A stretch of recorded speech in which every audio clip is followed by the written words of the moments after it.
Welcome to Heroes Have Wings, the podcast that gives a voice to the unsung heroes of Army aviation. I'm your host, Jason Santiago. For the Army aviators, crew chiefs, and flight medics who put it all on the line in the heat of battle, this is their opportunity to share untold stories of courage, sacrifice, and unbreakable will. From their beginnings to the battlefield, you hear about their hardships, the moments of doubt, and how they overcame impossible odds to save lives. These warriors didn't just fight for survival, they put others above themselves, embodying the true spirit of heroism and selfless service. Ladies and gentlemen, welcome to Heroes Have Wings.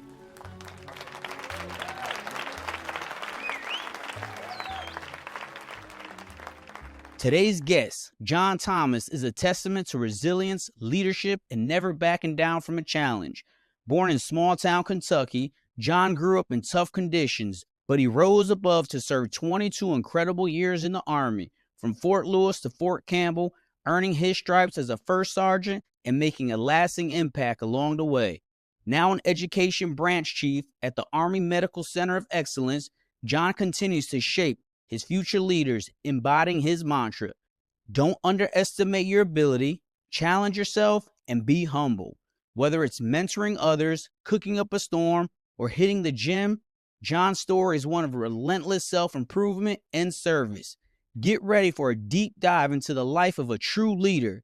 John Thomas, welcome to Heroes Have Wings.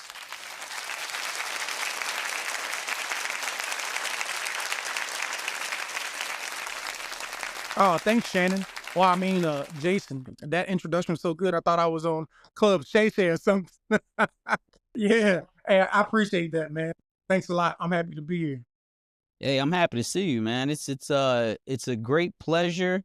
One thing I'm starting to realize with Heroes Have Wings, I'm starting to catch up with a lot of old friends, and it's just good to make these connections because you know how it is. Once we leave the Army, we really don't keep in contact with each other that much, and that's something that I'm just trying to break that mold where we're all getting reconnected. So as you know, we're going to start off the program with quick hits. I'm going to ask you 2 questions. It's just a rapid fire. You shoot back at me. Coffee or energy drinks? Coffee. City life or country living? I'm from Kentucky. You know it's the country living. There you go. Summer heat, winter cold? Summer heat all day. We about to get that storm here in Tennessee. Mm-hmm. Movies or books? Movies. Dog person or cat person? Dogs. Beach vacation, mountain retreat? It's a mountain retreat. Wake up early, stay up late? Wake up early. I knew you were going to say that. You snapped the streak. Yeah. Action movies or comedies? Oh, I can go either way, but I say I probably watch more action movies. Okay. Camping or road trip? Road trip. Texting or calling? Calling. All right, man. So let's dive right into it. Childhood, small town in Kentucky. What was your childhood like? It was a little bit rough. You know, we grew up poor. There was a lot of drugs and alcohol and stuff around and in the house. But you know, I wouldn't change it for the world. I loved growing up in my small town. It was a great sense of community. A lot of good people. So yeah, it was good. You know, it was challenging at times, but you know, I wouldn't change it. You know, that's formative stuff. Resiliency builds resiliency. Oh yeah, and I can relate. My first, I would say up until about 6th grade, it was tough for me as well. Now, with you growing up in a tough environment, did you know immediately that you were going to join the Army? Did you have this idea like, I have to get out of here? How did that work out? I didn't know immediately. I knew immediately upon getting my girlfriend pregnant in the 11th grade. Oh, okay. I knew immediately that there was no drill sergeant that could yell louder than my mama, and there was no drill sergeant that could smoke me worse than my wrestling coach did.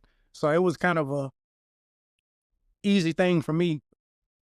I was okay in sports, and I might have been able to, go to college wrestling, maybe.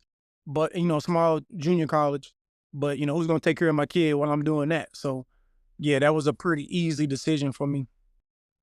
So at that young age, how did it feel to have such a life-changing event happen? Because you're still a kid essentially at that age. How did you feel and how did you deal with that? Like, man, I don't know. I don't feel like I struggled, so much. I was like, I've always been self accountable, and no matter what, this little man is about to come in this world. He didn't have nothing to do with it, so it's my responsibility to make sure that he needs to do. He needs to get what he needs. So I was like, it's just time to go to work. Simple as that. Time to go to work. So with you having a rough childhood, did you immediately know that, hey, listen, I grew up rough. I want to change the generational cycle in my family and try to provide the best family I could for my son? Yeah, I mean, I think I was down solo that it wasn't even about providing the best. It was just about being able to provide at all. You know, it's like I don't even I have no idea what I'm doing, but I know one guaranteed thing that Uncle saying I don't have a criminal record. I wasn't in trouble because I did stay in sports. So it was yeah, it was easy. Growing up, did you have any role models you looked up to? I did. And it took me a minute to realize who those role models were. I was a little bit older, but my grandfather, to who oddly enough he was a garbage man, you know, and on the weekends I used to go with my grandfather picking up trash that they weren't allowed to pick up, in the city garbage truck. They would have to pass it up, but my granddaddy just got this reputation. He would come in his old truck and haul off limbs or torn down sheds or whatever, on the weekends because the city truck couldn't take it. So I spent a lot of time with my granddaddy working and just developing my work ethic. Granddaddy was always on the move and hustling. And then as I got that was when I was younger. And older, I started hanging out with my uncle. He got me into lifting weights and bodybuilding and uh cars and things of that nature. So yeah, those are probably two people I looked up to the most, my granddaddy and my uncle. Now, watching your granddaddy doing the right thing, even when he didn't have to, how did that shape you to become the man you are today? Well, it, he did the right thing sometimes. It was the work ethic, that I got from him. What I tell people about, my upbringing, what I learned most from people is what not to do, you know, that they did right and added those to my toolbox. And the rest of it is like, no, I don't want to treat people like that or I don't want to be like that. So yeah, it was a good 30-60 mix of, what not to do and what to do. But that, I mean, that even translates to the army, right? Coming up as a young soldier and coming up through the ranks, you see these leaders that you identify real quickly. I don't want to be a leader like that. That's how I want to be a leader. So I think we learn those lessons throughout life, even with me. I mean, I've watched some individuals growing up, and I was like, I don't think that's the best thing to be doing. But who do you think had the biggest impact in your life from a positive standpoint? Was it your grandfather or your uncle? My uncle, he was a very straight laced guy, super straight laced guy. He didn't drink, he didn't smoke, he just liked to go to the gym and drive fast cars, So definitely my uncle. He's probably one of the few relatives that I have that still doesn't drink, smoke, like never has. Pretty clean cut guy.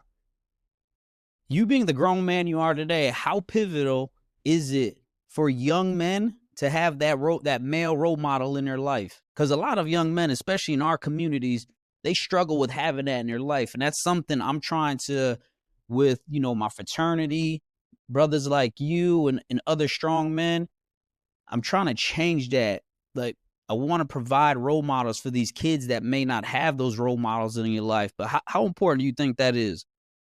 I think it's super important. It's super duper important.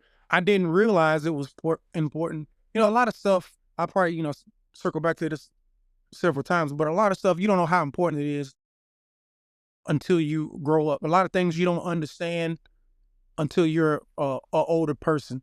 And I didn't think it was important. I used to think that all the statistics and counseling and the TV shows you hear about people not having a dad or a mentor in their life was like all wrong. But now there's so many like reality shows where you hear it from these people. Like, I didn't have a person in my life and blah, blah, blah. Like, told you before, I'm a pretty resilient guy. So I don't sit back and think, woe was me. I didn't have this. I didn't have that. This is why I am the way I am.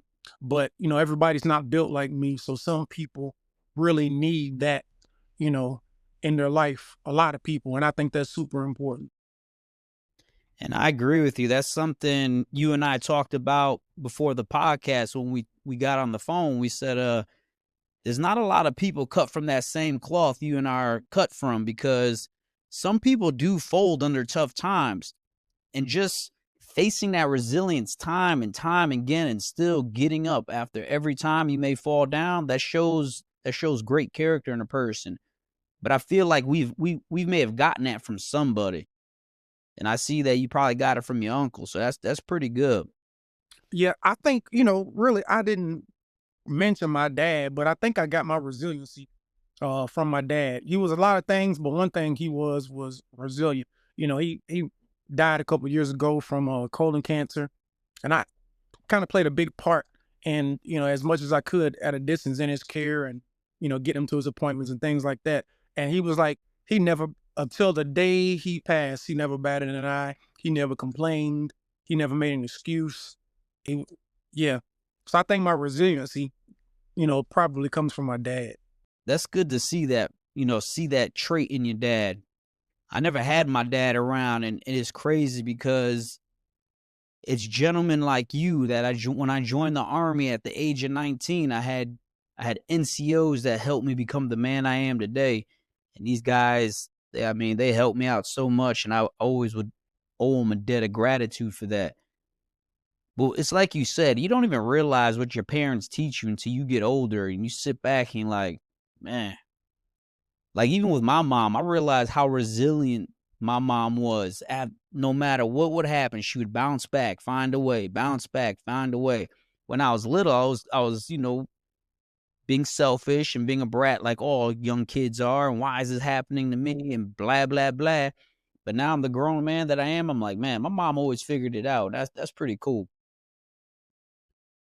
When you decided to join the Army, did you have a conversation with your family, or were you just like, I'm out?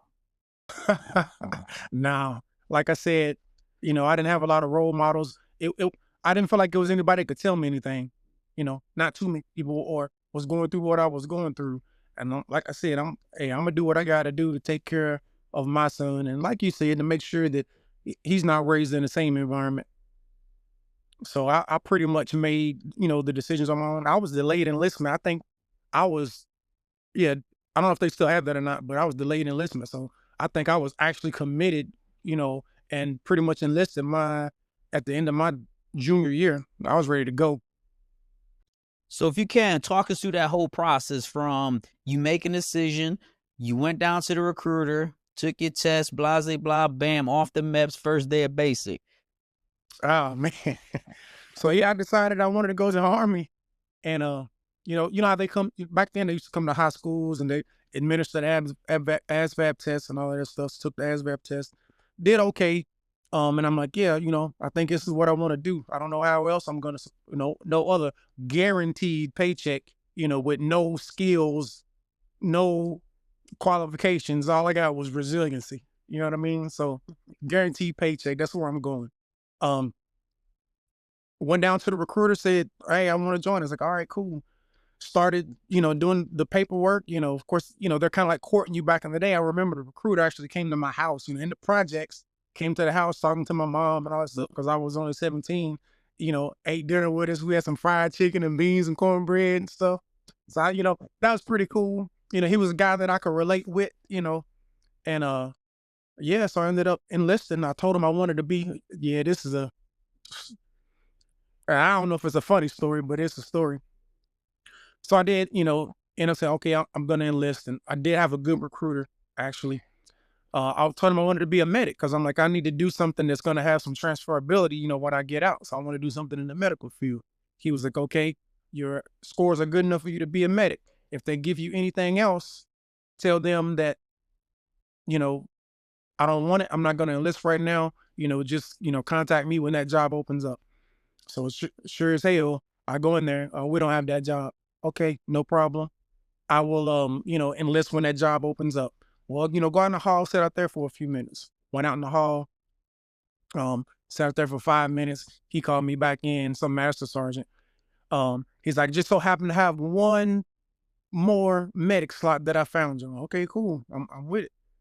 So he was like, but there's one thing, you have to go airborne. I'm like, what is that? He was like, where you jump out of airplanes? I'm like, I'm not jumping out of no airplane. So he pulls out that big old disc and shows me a video of some probably 80-second guy jumping out of an airplane, getting on the ground, treating the patient, all of that, some promo video. I'm like, no, I'm still not jumping out of an airplane. Then he said, and this tells you where and I'll get to it, I'll circle back. This tells you where my head was at that point, how much I didn't have. He was like, well, it's an extra $150 a month, if you're on airborne status. I was like, I'll take it. 10 minutes before, and listen to this, 10 minutes before that, I had declined to accept the GI Bill and let them take $112 out of my account for the next 2 years for me to get college money. I declined that. I don't want you to take that $100 out of my check a month. However, I will jump out of an airplane for $150. You know what I mean? So that's how little I had, that $150 was worth me risking my life for, and I didn't think that I had the aptitude for college, had no, intent to go to college, wasn't raised with a standard that you're going to go to college. So like, no, I'm going to keep my $100 and, you can keep your college and I'll go jump out of these airplanes instead. So yeah, that was, now that I think about it, I'm like, bruh, what was you thinking? Hey, you don't know what you don't know, right? Right, exactly. But it kind of ended up being a good thing. So I got, airborne medic contract, 4 years, went into the Army. So went to basic training at Fort Jackson, went to AIT, Fort Sam Houston. Then I went to airborne school at Fort Benning. And there's where the redirection comes, the twist comes. So I'm at Fort Benning, Range Battalion headquarters, basically 3rd Bat is right there at Benning. So those guys, what they would do, they would come down and recruit kids out of airborne school, because they already had airborne contracts. I'm like, why not? Raise my hand. I went to RIP, Ranger Indoctrination Program, passed. And then that's how I ended up at Fort Lewis, man. My first duty station was at the Ranger Battalion up at Fort Lewis. Man, we're going to get to that, but let's backtrack real quick. Yeah. First question, why the Army, not any other branch? Because that was the person that came to the school to give us the ASVAB test. That was the first joke in my face. If a Marine recruiter had came or Navy or Air Force, it might have been that, but that was the first, and maybe it was the proximity to the time that, I had just, found out that, my girlfriend was pregnant. So yeah, it was right around that time. So yeah, I think, like I said, I think if it had been a Marine recruiter, Air Force, Navy, or whatever, that would have been the direction I was headed. What was that time span from the moment you talked to the recruiter to you leaving? The first time? Man, I think it was probably a year and a half, because like I told you, I was delayed enlistment, Yeah, I was still 17 years old. That was in October of 94. Yeah, I'm pretty sure these dates are right. That was in October of 94, and I didn't graduate till May of 95, and I left for basic in July of 95. What was your start date? July what? 7th. Oh, I remember. okay, mine was. It's funny, I remember that because it's my BSAD. Mine was July 21st. That's why I asked you. What year? 99. Ah. Yeah, so you had a few years on me. Yep, couple. So you get to basic. How culturally shocked were you when you get there? I think this is the setup. You probably already knew where this was gonna go. Oh man, unbelievably shocked. Again, I told you I'm from a small town in Kentucky, so only time I heard somebody speak a foreign language, it was on the TV. Only time I really traveled outside of 2 hours was in sports when I played, football or wrestling. So I hadn't been anywhere. We was poor. We didn't go anywhere. We didn't go on vacation. None of that. And we was just a little small country town that, obviously there wasn't all the social media and, we didn't have cable TV and all of that stuff. But yeah, it was a huge shock because it was white people and black people in my town. And like one Mexican family, one of the kids was on the wrestling team and, probably couldn't get away with that these days, but his name was Chico. Like, of all things, like only Mexican dude in the whole school. And, his nickname was Chico. So, I mean, I was super shocked. I was, yeah, dumbfounded. How did you feel taking that bus ride into basic training? I didn't feel bad. I was ready. Like I said, I thought I was 10 foot tall and bulletproof. I grew up hard. I was super fit. I don't know if you know anything about wrestling, but it is just a very hard sport. There's a Iowa State wrestling coach by the name of Dan Gable. He was like, they won a bunch of championships and stuff. And he's been quoted as saying, once you've wrestled, everything else in life is easy. And to this day, I can agree to that. So I was like, I was resilient. I was okay being hollered at and I was okay, with all the physical training. So I was on that part, I didn't feel any type of way. But I'll back up a little bit, a time where I did feel a type of way, and I should have known what the Army was going to be like at this point.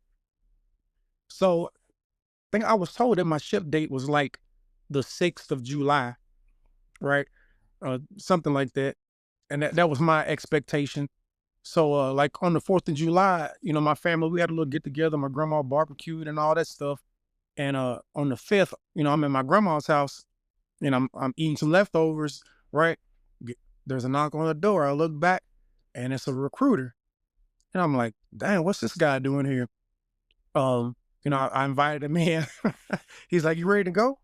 I'm like, what are you talking about? I thought I'm supposed to leave tomorrow. He was like, no, you're leaving today. I was like, but I hadn't even packed my stuff. I didn't get to say goodbye to everybody. And y'all, he's like, yeah, man, we gotta go. You leaving today. I'm like, well, nobody told me. He was like, yeah, we gotta go. I tried to buy some time. I'm like, you want something to eat? I can fix you a plate. But man, I had to go home. He drove me home, to my mom's house because I was in my grandma's house. He drove me home. I threw a bunch of stuff in a bag. My mom was home. My grandma wasn't even home at the time. My mom was home and I told her what was going on and hugged her by. And man, I'm sitting in the back seat of that recruiter's vehicle, driving through my neighborhood. Man, I'm crying my eyes out, man. That was tough. Man, That yeah. was tough. I didn't get to say goodbye to nobody. But, as you know, that's typical Army stuff.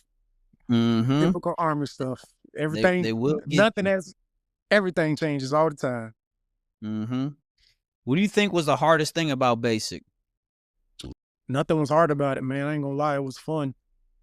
I ended up being the platoon guy for like 6 weeks. I don't know, man. It just clicked. Like that was my calling.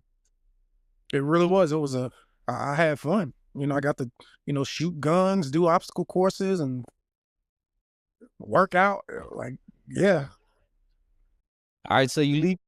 Did you get any accolades at basic, honor grad, any of that stuff? Ah, man, that's so funny that you asked that. My daughter is going into the Army and I've been talking to her about stuff and, just trying to get her motivated and all of that. The short answer is no, but I could have. So back in the day when I joined, if you got a buddy to join, they will promote you to PV2. If you get, a friend to join. So I got one of my friends to join, Michael Elam. He was on the wrestling team with me. And I wanted him to join. And so when I came in, I was a PV2. I get the reception and stuff. And like those first couple of days, some soldiers get scuffed up because they got the rank's on wrong, it's on crooked, or it's not lined up right. And I'm like, I'm not even wearing that mess. That's one less thing I got to worry about trying to get together in the morning and putting my, rank on. So, like I said, I was a platoon guy for like 6 of the 8 weeks. And like I said, it just clicked. I was able to march the whole platoon all the way to the range and back, and like a little mini drill. So it just clicked for me. I can remember all the cadence. Yeah, I think I excelled. So one day the drill sergeant comes out on the CTA. I'm already out in the formation. He starts making this little speech, and he gives me a waiver to PV2. I'm already a PV2. Think about it now. How did you not know I was already a PV2? By the records. And I showed her. I showed my daughter. I have 2 documents showing. I have the document showing that I came in as a PV2 because I recommended my buddy, and I have a document getting a waiver to PV2. I got smoked. Is what I got. What I drew starting up already a PV2. But so I wasn't honor grad or get any accolades, but that told me that I did a good job, because I was the platoon guy for the whole 6 of the 8 weeks. And yeah, you try to give me a waiver, promote me. So I think that's the biggest accolade ever. Let me tell it. Yeah, And that's crazy. In that particular environment, anyway. I bet you learn real fast the importance of putting your rank on. I did. And we'll get to this. When you became a first sergeant, you would have never left your rank at home. Heck no. No, you couldn't. You couldn't, but I was just trying to stay out of the way. No, I get it. I was trying to stay out of the way. Yeah, it's a new environment, so sometimes you want to just, fly underneath the radar. You leave basic, and that was at Fort Jackson, right? Yep. So you get down to Fort Sam Houston. Where's that at? San Antonio, Texas. So you show up there. How was AIT compared to basic? It wasn't bad. Everybody made fun of us medics, talking about they used to call it Fort Sham Houston instead of Fort Sam Houston. So we kind of had that, ideology in our head that like, oh yeah, we get there, it's gonna be chilled because we medics and all of that stuff. But yeah, it was pretty much the same. A little bit lighter. It was just like a lot of academics. You had a lot of stuff to learn in a short amount of time. Do you think academically it was challenging at all? No, not super. And I told you, I had made a little statement about don't underestimate your potential. And that's when I realized my potential when I was in AIT. Because like I said, I didn't make good grades in school. I didn't really care either. I just made it, good enough grades to be able to stay eligible to play sports. But when I got to AIT, all these people are getting around there talking to some older people, some people that already have degrees and, all of this stuff. But the academic course work was, it was a little bit challenging because it was only a 4-month, 16 weeks. And we basically learned the EMT skills, and, regular EMT courses like probably like 8-9 months long. We was doing it, in a very condensed time. So all of those people that was bragging about how smart they were, not all of them, but several of the people that were bragging about how smart they were, things of that nature, they wasn't doing well. And, if you recycle and had a hard time, and I was like, it ain't that hard. I think I had like an 88 average, but yeah, that's still cool. I'll take it. But that's when I realized that, okay, I do have academic potential, and maybe it's the whole environment. Again, I take it back to resiliency because, it's a lot, you're getting up, you're doing your field training, you're doing your PT, you're in class all day, you got to study, shine your boots, do your details, and all of that, so when you put it all together, it's hard. Maybe in a different environment, they would have outperformed me academically, but in that environment where you got all of these other factors, I did all right. I don't think the generation nowadays know what shining their boots consist of. You remember, Exactly. we had to show up the formation every Monday. Your stuff better be mirror shiny. If not, we got something for you. Absolutely. And that wasn't a problem because I was competitive, so I wanted to have the shiniest boots. I was the same way. Yep. When I got to my permanent duty station, sometimes, like when we have our inspections, like you said, the soldier with the shiniest boots, hey, go home, you get the day off. Oh, I remember those days, especially on Mondays. Man, I Absolutely. love those days. Santiago, Absolutely. you always squared away. Go home. I'm like, you see it, fellas? Yeah. Yeah. That's what I told my daughter too. I'm like, like at first I'm like, be on time, be in the right uniform, look good and do what you're told. It's just that simple. Those first few years, it ain't even hard. Yep, I would agree. The only thing I would add to that is have a good attitude because you're gonna have to do it regardless, right? Absolutely. Absolutely. Dwayne and And I when I was left, talking about that on the yeah, last episode. We were saying, hey, the army's gonna make you do what you want to do it. If you don't want to do it, you're gonna do it. So you might as well have a good attitude about it and just smile. absolutely. I told her that too. And I also told her, in your early days, volunteer for everything. That's how you're gonna Uh-huh. get recognized on the volunteer. Yeah, it may suck that you gotta, clean a latrine or whatever, but you're learning skills. And when you're in charge of having people do those things, you know what to look for because you've been there and done that. So yeah, absolutely. That is that is very that's very profound what you just said. Like volunteer for things because I think one of the most important things, because I volunteered a lot when I was in the army, when I was a young soldier.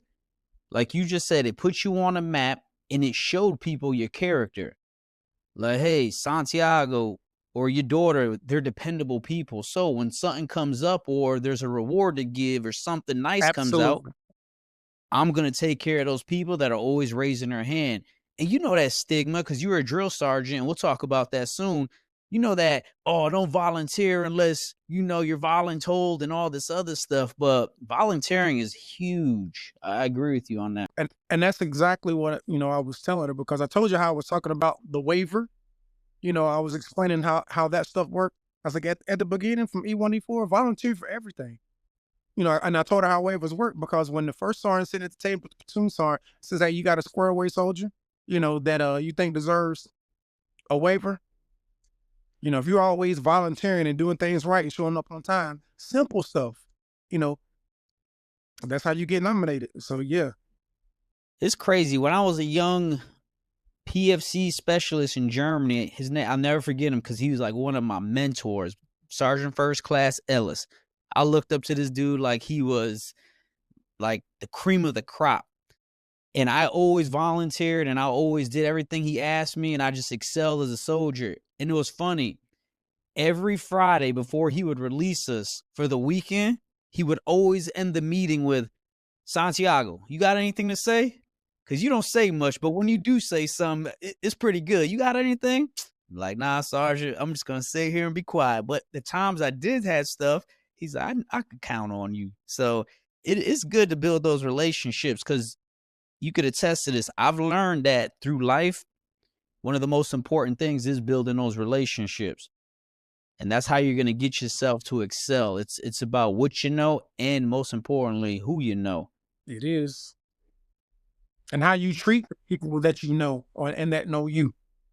If you had to give anybody advice, a young person that's, grew up the way you grew up, or what advice did you give your daughter? What advice would you give those young people to show them that, you know what? The army may not be a bad step. What advice would I give them? I would tell them my story. I would tell them my story, and it pretty much speaks for itself. I'm not a millionaire or anything, but I'm fine. I'm okay. I'm comfortable. I would tell them my story, and I would mentor them. Your story enough is will get anybody to join the military.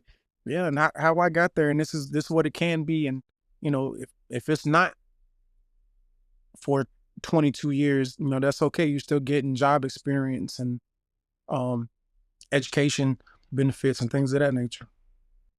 Did you know right out the gate that you were going to do 20 years, or were you just enlistment to enlistment?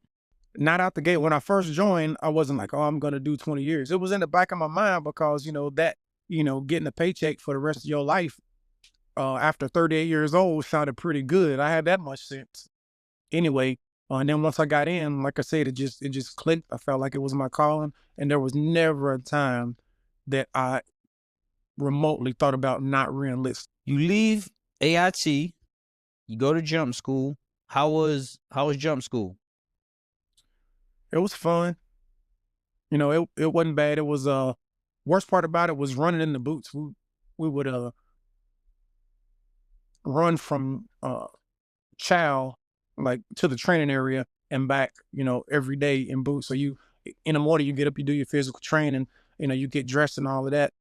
And after you get dressed, you have formation and you run in the training area, in your boots. Then you run back from the training area, in your boots. Then when it's time for lunch, you run back to the chow hall in your boots. And then, back to the training area in your boots. And then when training's done for the day, you run back in your boots. So I think that was like the hardest part. You get a little beat up from the swing landing trainer and all of that stuff, but it wasn't too bad. I was young. I was 18. Came straight out of high school, so I was still in shape, physically fit. Were you that PT stud? No, no, I For wasn't. real? Push ups and sit ups. No, push ups and sit ups all day. But I've never been what I would classify as a great runner. I've never uh, maxed my PT test, because of the run. I'd always max the push ups and sit ups, but I would never max the run. Even back in the day when I was, 195 pounds at, 8% body fat, just shredded, that running was just, not my forte. It's crazy because I never got a perfect, what was it, 300 back then? Yep.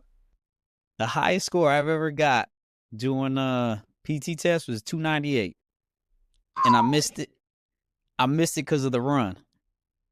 I missed it by like 2 seconds. And I was a young private. I was in Germany. It was crazy, but I smoked that PT test. That was the best PT test I've ever had. Never saw those numbers again.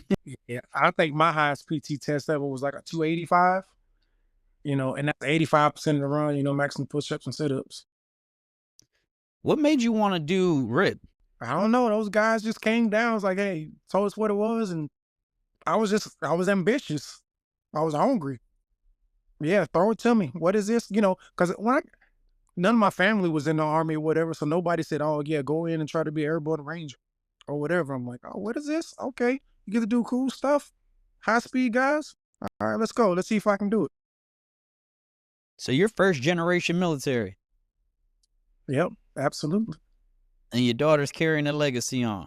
She is unexpectedly. I didn't push it, but yeah, absolutely. How did you feel when she came home and told you, Dad, I'm joining the army? Because my baby girl tell me that I'm going to be struggling. I ain't gonna even lie. Yeah, the the conversation didn't exactly go like that. We was working on trying to get her focused on it, because she's 21. So we're trying to get her focused, doing something, meaningful, leaning into a career, versus a job. We were just talking about, so you want to go to school, what you gonna do? It's time to, it's time to make that decision. And we put a bunch of things on the table. I just kind of threw it out there. Um, we talked about a bunch of stuff, and she landed on the army. I was like thinking like, oh, maybe the Air Force or whatever, but she circled back to the army, and I was like, okay, let's do it. Let's do it. So, yeah, I've been helping her with the recruiter and make sure she got a great job. I know how the system works. A little bit. So she's enlisted. She's got a great job, and yeah. And then, funny enough, we talked about airborne. So, then she texts me. It's like, hey, I got airborne on my contract too. I got my airborne physical next month. I'm like, okay, cool. I didn't want to bust her bubble, but she said the recruiter told me it's more like a hobby than anything. I'm like, okay. So, I don't like talk a lot about my military background, with them or brag or anything like that. But I had to come online at that point. I'm like, no, mama, it ain't, and it ain't going out like that. It's not like a hobby. This is what it is. And it's not like you see on TV when they pull those two little risers and they land and have a nice little soft landing. I don't think you built for that. That's not what it's gonna be. And even if you don't need to beat your body up like that, then you're gonna be in the hardest units. That's not the path I'm looking for her, to go down, because she's got a job as 46 Tango, and she's gonna be like a audio visual camera equipment repair person. And in this society, so she could go work on a movie set, for example, repairing the cameras. So yeah. So yeah, I was I'm proud. glad We've you been stepped in training. as dad, though, and said something because it's like you said, you get that designator, that airborne designator, You going to man, Brady. you gonna be in some tough units. This ain't you chilling somewhere. You gonna be Absolutely. wearing that. You gonna be wearing them jump boots, and it's tough to shake Absolutely. that. And I'm glad Absolutely. you stepped in and be like, hey, let Pops tell you the truth here, because the recruiter, he just trying to sell you right now to meet them numbers. But Yeah. And I didn't tell her no. I informed her and told her I'll support anything that she wants to do. I said, but I want you to make an informed decision. Not because when they told you it's kind of more like a hobby than anything. No, it's actually not. So that's the decision she made. I would have supported her either way, and try to get her prepared. But yeah, she landed on not going to airborne school after I explained everything. I think one of the greatest things about the military, because one of the best things about the podcast is we talk about the great things and the bad things. We cover it all because I just want people to hear the truth, the lifestyle, the good, the bad, the ugly, everything. We're just indifferent here. Absolutely. Absolutely. And it's not a bad thing. It's not a bad thing, but I don't think she wasn't properly informed. And I'll just leave it at that. Be properly informed and make your own decision. I agree with you 100%. I think one of the greatest things about the military is what you said earlier.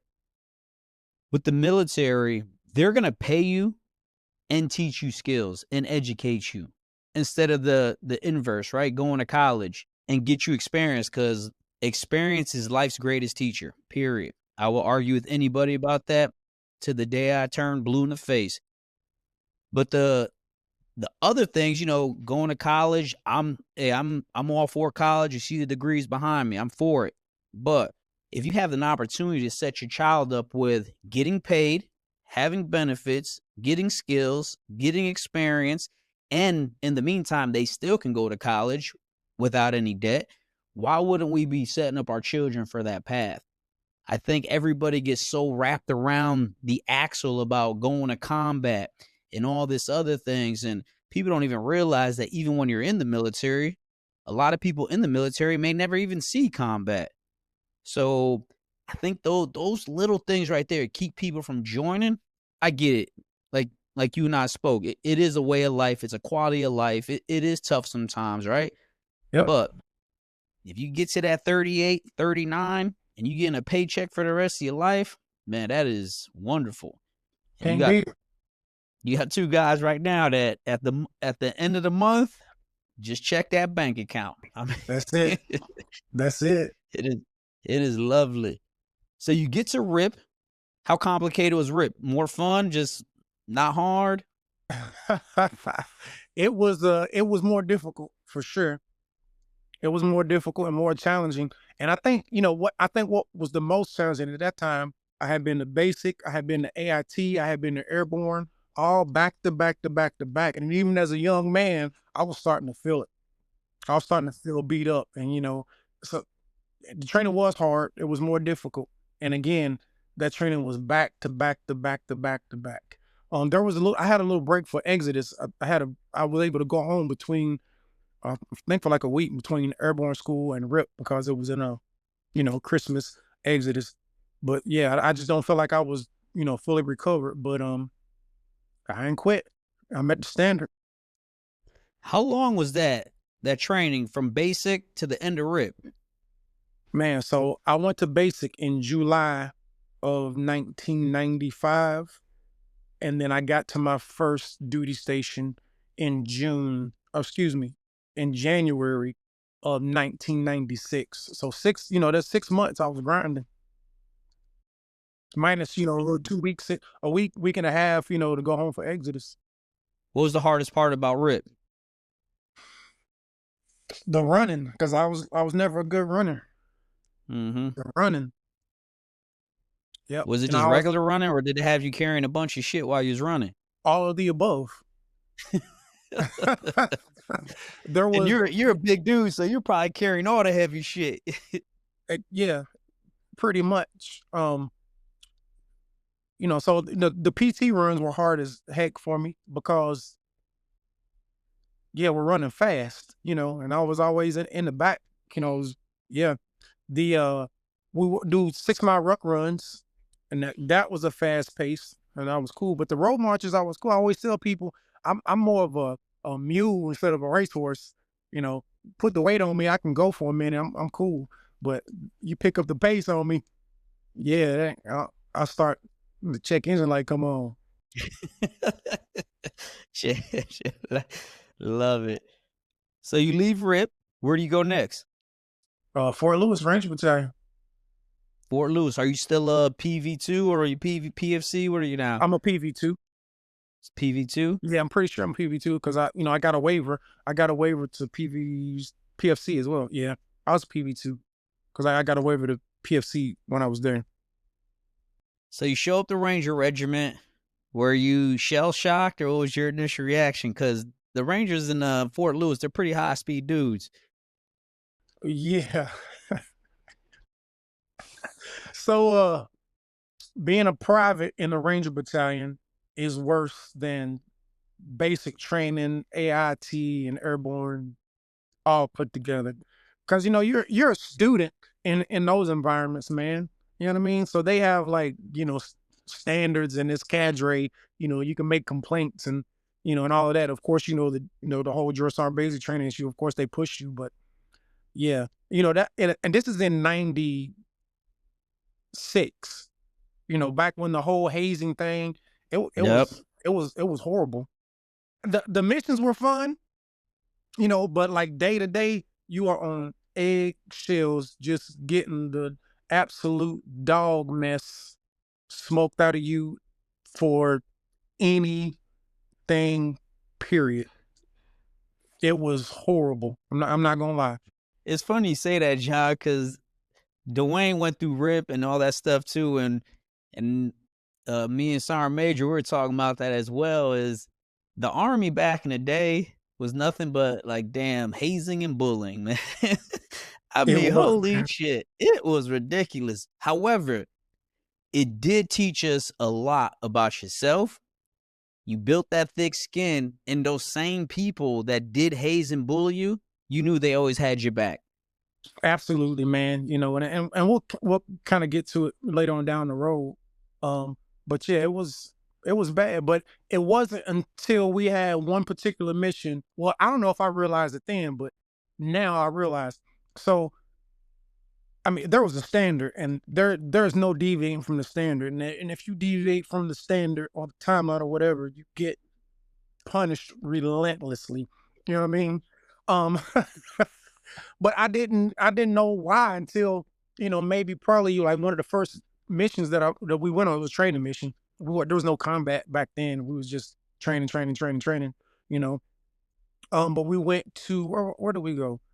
It was Yakima, and we were doing some live fire training. And long story short, there is zero margin for error with the stuff that we were doing, the fast roping, the jumping. There was zero margin for error. I mean, there's times where you're stacked on one wall and you see live bullets, coming through the window from the support by fire line.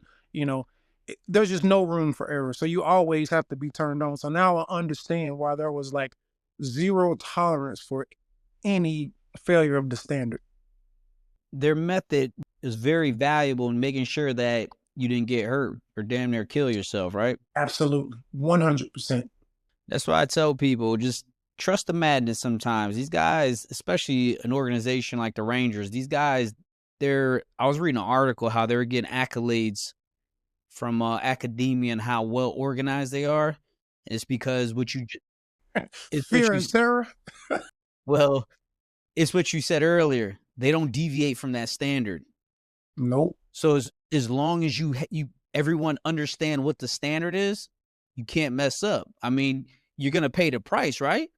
Absolutely. But in the process, you're gonna know what the standard is. Not only are you not gonna, you're gonna know, you're gonna pay attention to it.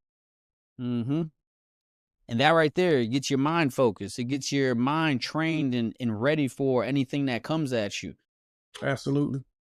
How long were you at Ranger Regiment? Man, to be honest, I told you I never was a runner. I was only there for about a year and a half, man, because I got kicked out, actually.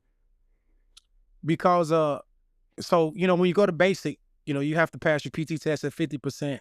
AIT, you got to pass back then anyway. AIT, you got to pass a regular PT test at 60%, regular, passing standards. And when you get the RIP, you have to pass everything at 80%, you know. And then when you get the Ranger Battalion, because they're giving you time to acclimate throughout. And when you get the Ranger Battalion, they give you, you know, yeah, I was there for a year and a half. I mean, we was busy at the time, but yeah, you have to, like the standard, everybody in the unit has to pass the PT test at 90% in every event. And I could not for the life of me. I had to run a 14:32 to get 90%. And for the life of me at 195, 5% body fat, and it could have, knowing what I know now about training, I probably could have been trained better. It might have could have been some other stuff, but I don't make excuses. But yeah, I didn't meet the standard. Simple as that. And yeah, after about a year and a half, I got sent down the road. My platoon sergeant tried to fight for me and everything, but because I was a good soldier. Otherwise, I could keep up during the mission. Because like I said, I'm not a racehorse, but I'm a mule. But the standards are standards, and I got the boot. So you leave there. Where do you go next? How did that make you feel? First off, Nobody likes to fail or be kicked out of any kind of quote unquote elite organization. But yeah, I took it a little bit hard, but yeah, I got over it. And at the end of the day, I think it was better for me in my career, because those guys, they stayed in that unit, in that organization, in that lifestyle for that whole time. You don't learn a whole lot else about the Army. May not get the chance to work in operations or go to drill sergeant school or any other assignments. Obviously, I would never became a flight medic, but yeah. So I hate that I left, the way that I did, getting kicked out and not leaving on my terms. But at the end of the day, it was probably the best thing for my career, promotion potential and all of that, to get. You're not going to be a first sergeant medic in a Ranger battalion for sure. Because obviously there's, I think we had one E8 or maybe a few EH throughout the, the whole regiment. So you leave there. Where do you go next? I went to an engineer battalion. Went down the road to second ID to engineer battalion. How long were you with the engineer battalion for? Probably about 2.5, 3 years or so before, until I left Fort Lewis. So how long were you at Lewis for? From January 96 to August of, man, that doesn't seem that long, huh? To August of 98. How was that engineer battalion? What was that like? Oh man, it sucked. It sucked. It wasn't a bad unit, but I wasn't used to operating that way. We were in the, when I was in the range battalion, we didn't quote unquote go to the field. We went on missions, but we didn't go out in the field and set up for 60, 45 days and, just be out in the field that whole time. We go out, we execute our mission, do what we do, and yeah, come back. I think the longest time I spent in the field when I was in Ranger Battalion was probably 4 days. We was at NTC, we would go to JRTC or NTC, we'd be in Cantonment area, we'll go out and do a 3 or 4 day mission, come back in Cantonment area, plan another mission, go out and do a 3 or 4 day mission. The longest I was in the field in the Ranger Battalion was probably 4 days. We was walking, pretty much the whole 4 days, but it was only 4 days.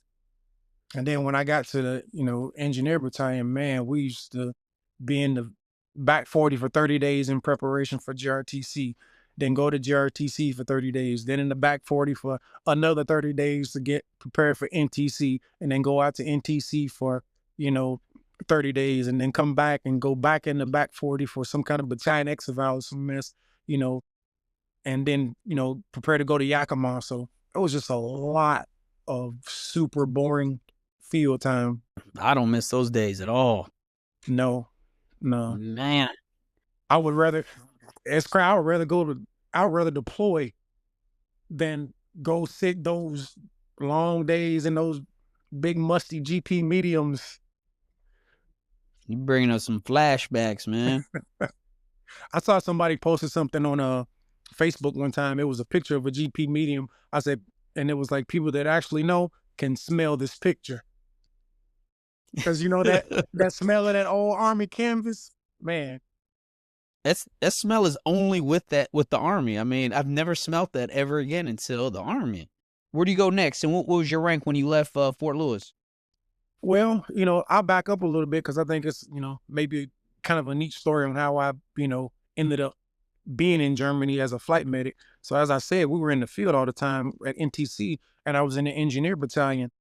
One of the things the engineers do is they place mines, and at NTC it was like concrete mines, to simulate the actual mines. So the equipment, the trailers were still heavy, and one of my soldiers, the trailer slipped off the hitch or something, and he tried to catch it for some reason. And one of my soldiers, I was a specialist at the time, got his finger smashed basically off. Oof. And medic, that whole thing, I just, wrapped his finger up and we called in a 9 line, life, limb, eyesight, limb, you got a finger. So we called in a 9 line. Man, I saw that Black Hawk come in, saw that flight med get off of that Joker. I'm like, I'm in the wrong profession. So man, I'm like, when I get back from the field, I'm gonna put in my 4187 to go to flight medic school. And this is kind of to the side, but my platoon sergeant at the time, our section leader, we'd be, in the field all the time. So we sit around the water cooler or the potbelly stove, talking and stuff all the time. We just talk about how much of a good time he had in Germany. Bro, you got to go to Germany. Bro, you got to go to Germany. So that same field problem, if we talking about that in the tent, then I see the flight medic come in and, see that Black Hawk and see that guy come off, when I was cool guy gear. And I got to do that. So when I got back to Fort Lewis, I put in a 4187 to go to, that's how I ended up leaving early, from Fort Lewis. I put in a 4187, a flight medic school. Back in the day, there was still landlines, specialists. There was only like one computer in the section. The specialists didn't have no email address and email and all of that. So my, so well, it sounds funny to, some people, but my section leader calls me in the office like, hey, Thomas, HRC is on the phone, right? You don't get those calls as a specialist. Yeah. Usually it's an email or something, these days. So I get on the phone. It's like, hey, Specialist Thomas, you put in this 4187 for flight medical school. It's like, yeah, we can, we can do that. It's like one thing, we need you to go to Germany. I'm like, say less, So, yeah, long story short, down to Fort Rucker, flight medic school, and to Germany. It's crazy because our stories getting into aviation are very similar because I was at Fort Polk and I saw this Chinook drop a sling load. They landed the helicopter outside our little perimeter. Pilots got out, took a nap. I said, man, I'm going to do that. Right. And the same thing, I went and told my first sergeant, he's like, shut up, Santiago, we ain't going to do that. And I was like, all right, top watch. Right. 6 months later, I'm off to flight school. So that's pretty neat. What part of Germany were you in? Landstuhl. Where's that at? Ah, man, that's hard. What else was out there? Kaiserslautern, K-Town, Kaiserslautern, Ramstein. Shit, I don't know. When I was in Germany, I was out in Butigen, man. We're in East Germany. We're about I was way out hour there. east of we're an hour east of Frankfurt, I think. Yeah, we was down by Mannheim. Okay. Now I'm tracking. Bomb holder. Yep. I'm tracking now. Yeah. Bomb holder was pretty significant out there.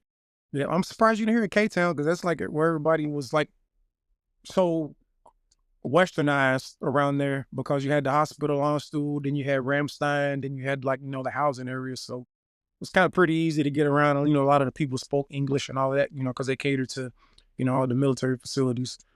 But yeah, that's I was in law school. It's a flight medic. How was your time in Germany? It was all right. I enjoyed it. How many years were you there? I think about 3. Yeah, 3 years? Mm-hmm. What was your most memorable time? And would you take away from Germany? We actually deployed when I was in Germany. Back then it was like Bosnia and Kosovo. So we went to Kosovo when I was in Germany. That's probably the most memorable time. That was my first, quote unquote deployment. We didn't get a combat patch for that deployment. So I guess, the definition of deployment, take it as you will. But yeah, for us it was deployment and, we did, run missions. But yeah, the Kosovo was definitely my most memorable time. What'd you guys do in Kosovo? Matter of fact, there wasn't a lot of direct action combat going on, but it was still, a lot of stuff going on, you know, in that AO. There were still, spec ops guys, we were supporting them and, local community and humanitarian stuff. How was it showing up to your first aviation unit and have to become RL1 and do all those things, and on top of that, be a flight medic? Um, it wasn't that bad. I wasn't expecting it to be that much, and for it to be, even after flight medic school, there's still so many levels of education, that you got to go through, before you get there. And I wasn't expecting to have to learn so much stuff about the aircraft, fuel consumption checks, and the weight of the aircraft, maximum range, and you know all of that. So it was a little bit surprising that it was so much aviation, academics, aerospace science, and all of that stuff once you actually got to your unit. So it was, I wasn't necessarily bothered by it, but I was surprised that how much training you still had to do once you completed flight medic school. What was your thought how'd you feel once you became a flight medic and you're actually doing a mission? Was it everything you thought it would be? Was it better, worse? What was your take on it? I was proud, I was proud because, let me tell you, that's kind of the pinnacle of, being a medic, being a flight, unless you're in the 18 Delta or, those guys, but as far as, regular Army. So I was pretty proud. I was nervous, at the same time, to get a mission and get that first patient and, all of that stuff. But I was proud. Do you remember your first real life mission? Yeah, I do. I do. I do. It was in Kosovo. And one thing that yeah, you probably know just as well too, in medevac, the 9 line is never correct. Never correct. You don't know what to expect when you get there. But the 9 line was all weird, messed up. We didn't really know exactly what were getting into. There was a lot of misinformation, the fog of war, it is what it is. Again, we wasn't in a war at that time, but it was an SF guy. They were out doing some stuff, with the Polish, and I think they ran over a mine. And the SF guy, he was injured, so we got a 9 line medevac request for that. Ended up having to go to one. I don't think they was called FOBs back in the day, but we ended up going to some FOB to get some 18 Delta engineer guy, because it was suspected minefield. First mission is a suspected minefield. Um, so we ended up going to some FOB to get some SF guy and, got him on board, and, he went with us. And actually, it was such a threat. We only landed on the road. We didn't even land like near the actual accident. We ended up landing on the road, and, my pilot told me, you are not going out there. You stay in the aircraft. This guy's going to go out and they're going to, bring him back closer. So this guy, SF guy jumps off and runs down this little path slash road. It wasn't a road for sure. It was just kind of a dirt path. If that had the grass growing up in the middle, but you can see where the tires were, all of the grass was gone. So it was like a trail. So he goes up, he, I don't know, it might've been 5-10 minutes. And then we see some lights coming towards us down this road, like seemingly real fast. They say, okay, here come the lights. So I get out of the aircraft, to get ready to receive the patient. And that vehicle just keeps coming and coming and coming and coming. And it's nighttime too, wearing the goggles, so man, we don't know what the heck's going on. So the pilot actually starts like, Thomas, get in, get in, get in, get in. Cause he's pulling pitch because, it doesn't look like that vehicle is stopping. So we start pulling pitch, and you can see, where he obviously slammed on the brakes because dust came up, and, he kind of slid a little bit, probably 15 feet, in front of the aircraft. And, we do a lot of training, under stress and all of that stuff to prepare you for, combat. But I will say I was still not prepared. You touching mannequins and dummies, and you're doing all this simulated training, but I was not, really prepared for all of that. Yeah, that particular day for my first mission, because when you train, it's like stuff is unorganized and out of the box, but just not that out of the box. You kind of know what's coming up. I don't know. It just caught me off guard. I wasn't as prepared as I thought I should have been or would have been. So anyway, they stop in front of the aircraft, and then and it's one of those Hilux pickup trucks, is what it was. Once we ended up, seeing it with some SF guys driving, and they pull this door, some guys jump out the back, and it's like four guys like carrying him. And I just remember like it was yesterday the way his arms was just draped down to the side, like he was lifeless. I'm like, oh man, okay. So, we get him in the aircraft, he's coded already. And basically I'm just doing CPR on the guy, all the way back to Camp Bondsteel is where we were stationed. I'm doing CPR on the guy, me and my crew chief. And this guy would, he was the SF guy too. He was trained too. He's like, I'll help. So, we was all working on him on the way back to Camp Bondsteel.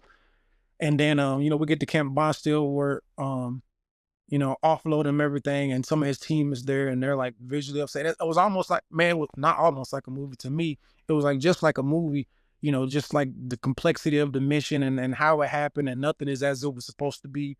And when we get there, these guys are there waiting on him, and they're like, you can excuse my language. So, we're getting this guy off, and it was like, you know, I don't remember if his name was John. I don't remember his name, but they was like, come on, Joe, don't you fucking die. Don't you fucking die. So it was just like a super dramatic team. And I just remember getting them in there to the, yeah, it was a lot, for the very first Yeah, mission. So that was for like your my very first first, mission.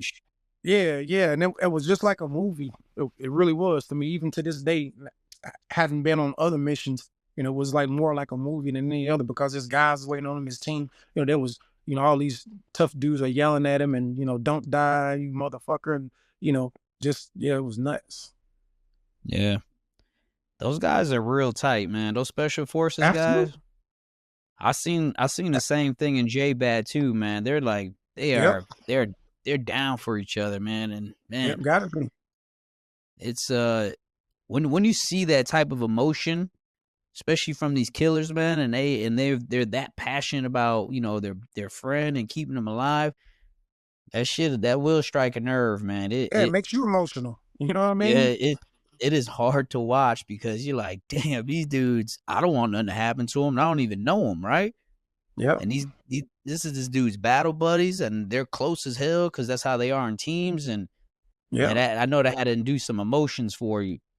Like I said, the engineer, went with us, he knew the dude, he was yelling at him in the aircraft. I could hear him yelling at him in the aircraft. Come on, motherfucker, wake up. Just, stuff like that. I was like, yeah, man.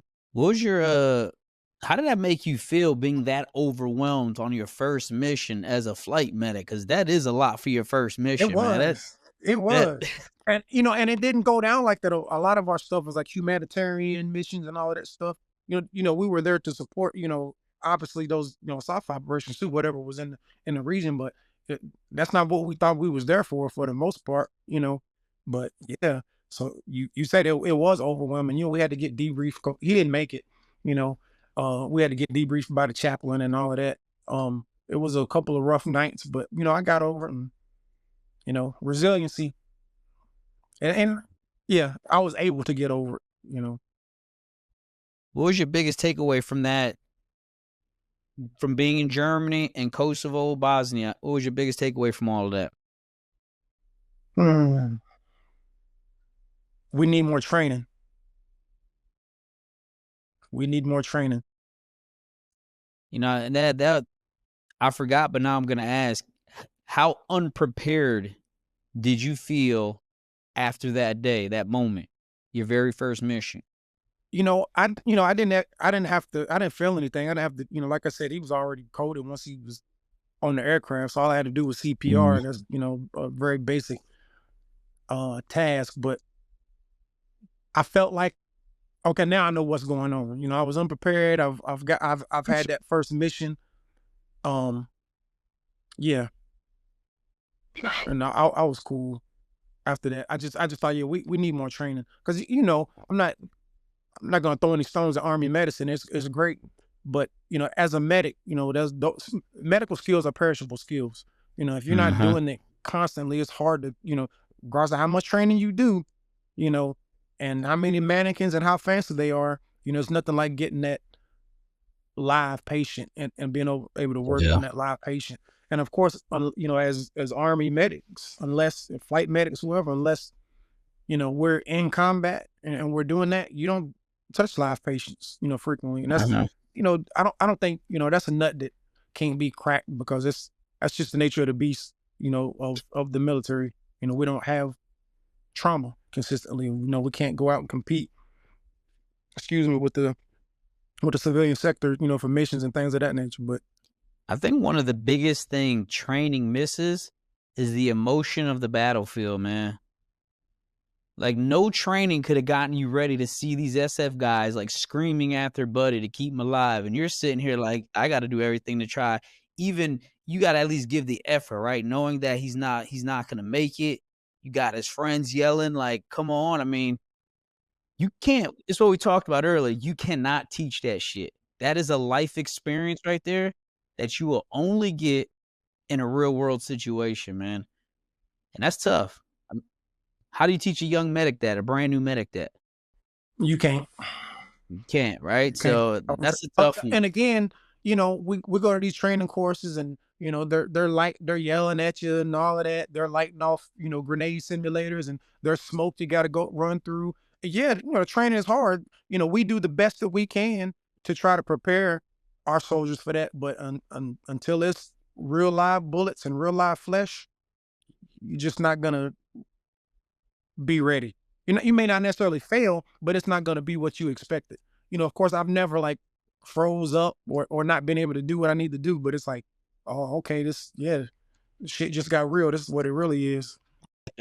And it got real quick too. So, and I don't mean to laugh. I'm No, just, understood. Understood. yeah, that's one of my reactions. I mean, is no disrespect in that, but I get it. Like you said, being in combat, you don't realize that shit till it happens. And you're like, man, I always tell everybody, having children, going to combat, and now that I've been a business owner, those are three things you could just never prepare for, man. You could just never, you just don't know, right? Because every day is a different thing, and you're pretty much living on the fly. You just got to hope your training and your ability to make decisions is ready for that. Yeah, and you hit the nail on the head when you said you're living on the fly. You have to be prepared for anything and don't have any expectations. I got to talking about, I was saying about how my recruiter came like a day early. I'm like, man, what the hell? I'm like that, and that's just typical Army shit. You just you just have to be ready and prepared for everything, and don't be shook. One thing I appreciated the army will keep your ass on your toes, man. It'll keep you anxious as a SOB. I remember, and you could attest to this, coming back from deployments. I never believed I was coming home from a deployment until I saw American. Like, until I got off the airplane, I was walking to the hangar, and I knew that I was emphatically on American soil. Because Absolutely, because you know how it is, the army changed some shit up on you in a heartbeat, and you're like, what the hell? We didn't sign up for this, but it's the nature of the beast. it is. And that's, I mean, yeah, I mean, and you have to expectation management on yourself. Yeah, I know we're supposed to go home on this day, but yeah, I'll go home when we go home. I mean, it could be something that people can't even control. It could be the weather or whatever, but you just have to be ready for anything at any time. Excuse my language on this one, but I always tell people. And I've been telling my daughter. I said one of the reasons why I think I was successful in the Army because I have a high tolerance for fuckery. You know, it is what it is. What's Facts. what's Yep. next? What's next? I don't expect anything to be in front of me as it is. What's next? When it pops up, that's when I handle it. And that's how it is. You have all those soldiers that complain about everything and that gets disappointed by change and frustrated. Yeah, you can't do that, or you're gonna drive yourself crazy in the military, in the Army anyway. Definitely are. There's no it's just a life full of surprises. Yeah, All right. No, there's not a lot of predictability. You just live in an unpredictable world, and you just gotta roll with that shit, man. That's absolutely. all you can do. You leave Germany, where do you go next? I went to Fort Rucker. What was your rank? I was a sergeant. E5 when I left Fort Rucker. What were you going to Rucker for? Well, ultimately, I wanted to go to the flight medic school to instruct. I re-enlisted for Fort Rucker, as a matter of fact, because I wanted to go to the flight medic school and instruct. And you had to be a staff sergeant, to do that. So I was like, well, let me at least get to Fort Rucker. Then when I make staff sergeant, I'll try to move over there, whatever, because that's what I want to go be an instructor at flight medic school. So I got to Fort Rucker and I was at Flatiron, crash rescue, you know what Flatiron is for sure. I was at Flatiron.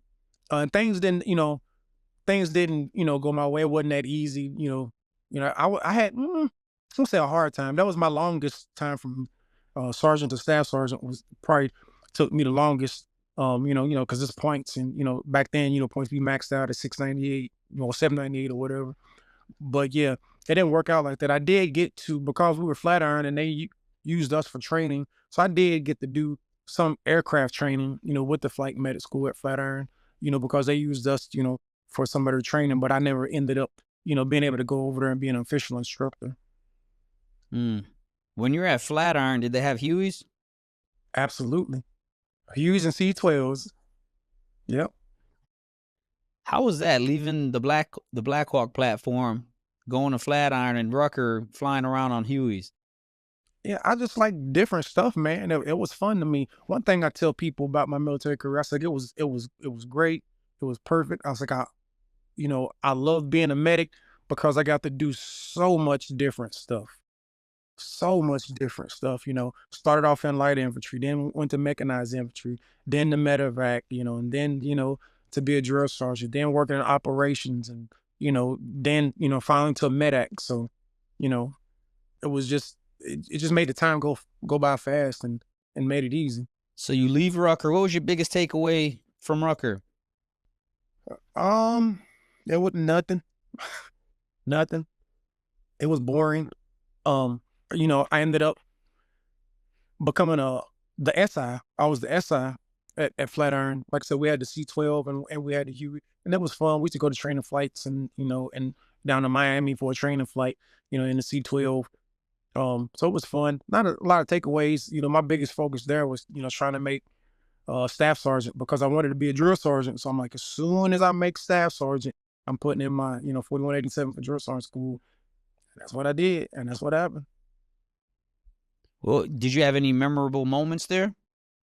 At Flatiron, not really. It was kind of boring, to me. So because we was crash rescue. Yeah, it was like being a firefighter. It was exactly like being a firefighter. We had bedrooms and all of that stuff. We on call, so it was fun. I met some good people. We had a whole kitchen and all of that stuff. I was able to, really become physically fit before drill sergeant school and all this. So it was our own kitchen. I bring my food, I cook, and we had our own gym. So it was good stuff. Didn't go to the field and didn't deploy. So yeah, some people what are you doing in Dothan, Alabama, Fort Rucker Enterprise, all in the country, but I'm from Kentucky, and that was actually the closest I had ever been to home. From the time I'd been in the Army, I think I was about 7 hours from home. My first duty station was Washington State. So of course that's way far. Then I went to Germany. So I was glad to be back in the South and, go bass fishing and, be able to jump in the truck and drive home and see my family. Did you make staff sergeant before you left Fort Rucker? I did. So you put your 4187 in then? Yep. And then where did they send you? What happened next? I went back to Fort Jackson Drill Sergeant School, and then completed that and went to Fort Sam and I was drill sergeant at Fort Sam. How hard was drill sergeant school? On a scale of 1 to 10, I'd give it like a 7.5 just for, different reasons. The physical fitness wasn't necessarily hard. Pitching the modules was a little bit challenging. The standards were high, and we were active and busy. So again, any one of those things by itself would not be difficult. But, when you, get up at 4 and, do some, pretty good, physical training, and then you in class from I don't know, 9 to about 1700. And then, we lived in the barracks. And, when I went to drill sergeant school at Fort Jackson. So then, you got to, study. We weren't locked down. You go wherever you want to if you thought you had the time and energy, because we're not a bunch of spring chickens at this time. And you got a lot of information to memorize. So we get out of class, 1700 or whatever, and then every platoon had its detail, whether you got to strip the classroom floor and buff the hall, much like basic training, except you just wasn't locked down. These are all your tasks. So yeah, you were definitely task saturated, and then you had to iron your uniform and shine your boots and do your detail and study for your test, and memorize all of that stuff verbatim. So collectively, none of the stuff was hard individually, but when you put it all together, kind of like I was talking about at AIT, yeah, it ramps up the difficulty. So it was challenging. I'll say that much. All right, John. So you leave Tripler. You're a sergeant first class. Where do you head next? Good old Fort Campbell. Now, is that by choice? Absolutely. Absolutely. I always tell people I had a great military career, because if you listen to all these steps, everywhere I've been, I either put in a 4187 to get there, or it was a re-enlistment option. And was Campbell? No, I don't think it was a re-enlistment option. I think they just worked with me. I mean, at that time it was 2010, and I was trying to go to Fort Campbell. So HRC was like, yeah, don't mind if I do. Yeah. Everybody's trying to get out of Nobody's Campbell. trying to go to Campbell. Exactly. And you want to go to Campbell? Again, I'm from Kentucky. Yeah, again, I'm from Kentucky, and that was 100 miles away from my hometown. And that's where I thought I wanted to retire, because I was close to home. I pretty much knew that was going to be my last hurrah for the most part. One thing I noticed as well is how you took your whole Army career and you made not a perfect circle, but you traveled everywhere and you still landed back home or close to home on your last duty station. Yeah, I did, man. I had a magnificent military career. That is great. You show up to Campbell. What was that like? Well, when I showed up, everybody was gone. I was on rear D. And again, I think I had one look for Master Sergeant already. I don't know if I'd had my first look at Master Sergeant already. But what I did know, it was that time where in the culture, like if you didn't have a deployment pass, you was a chump. And, you've heard me, I deployed to Kosovo back in the day, but we didn't get a combat patch. And there's been, Iraq, there was that deployment, and now we're heavy into Afghanistan, and I still hadn't had a deployment. So, I felt like that I wouldn't be able to get promoted until I went somewhere and deployed. So number one, I wanted to go back home, and number two, I wanted to deploy. So that's how I ended up there. But then when I got there, I was on rear D. So me and Daniel Stevenson,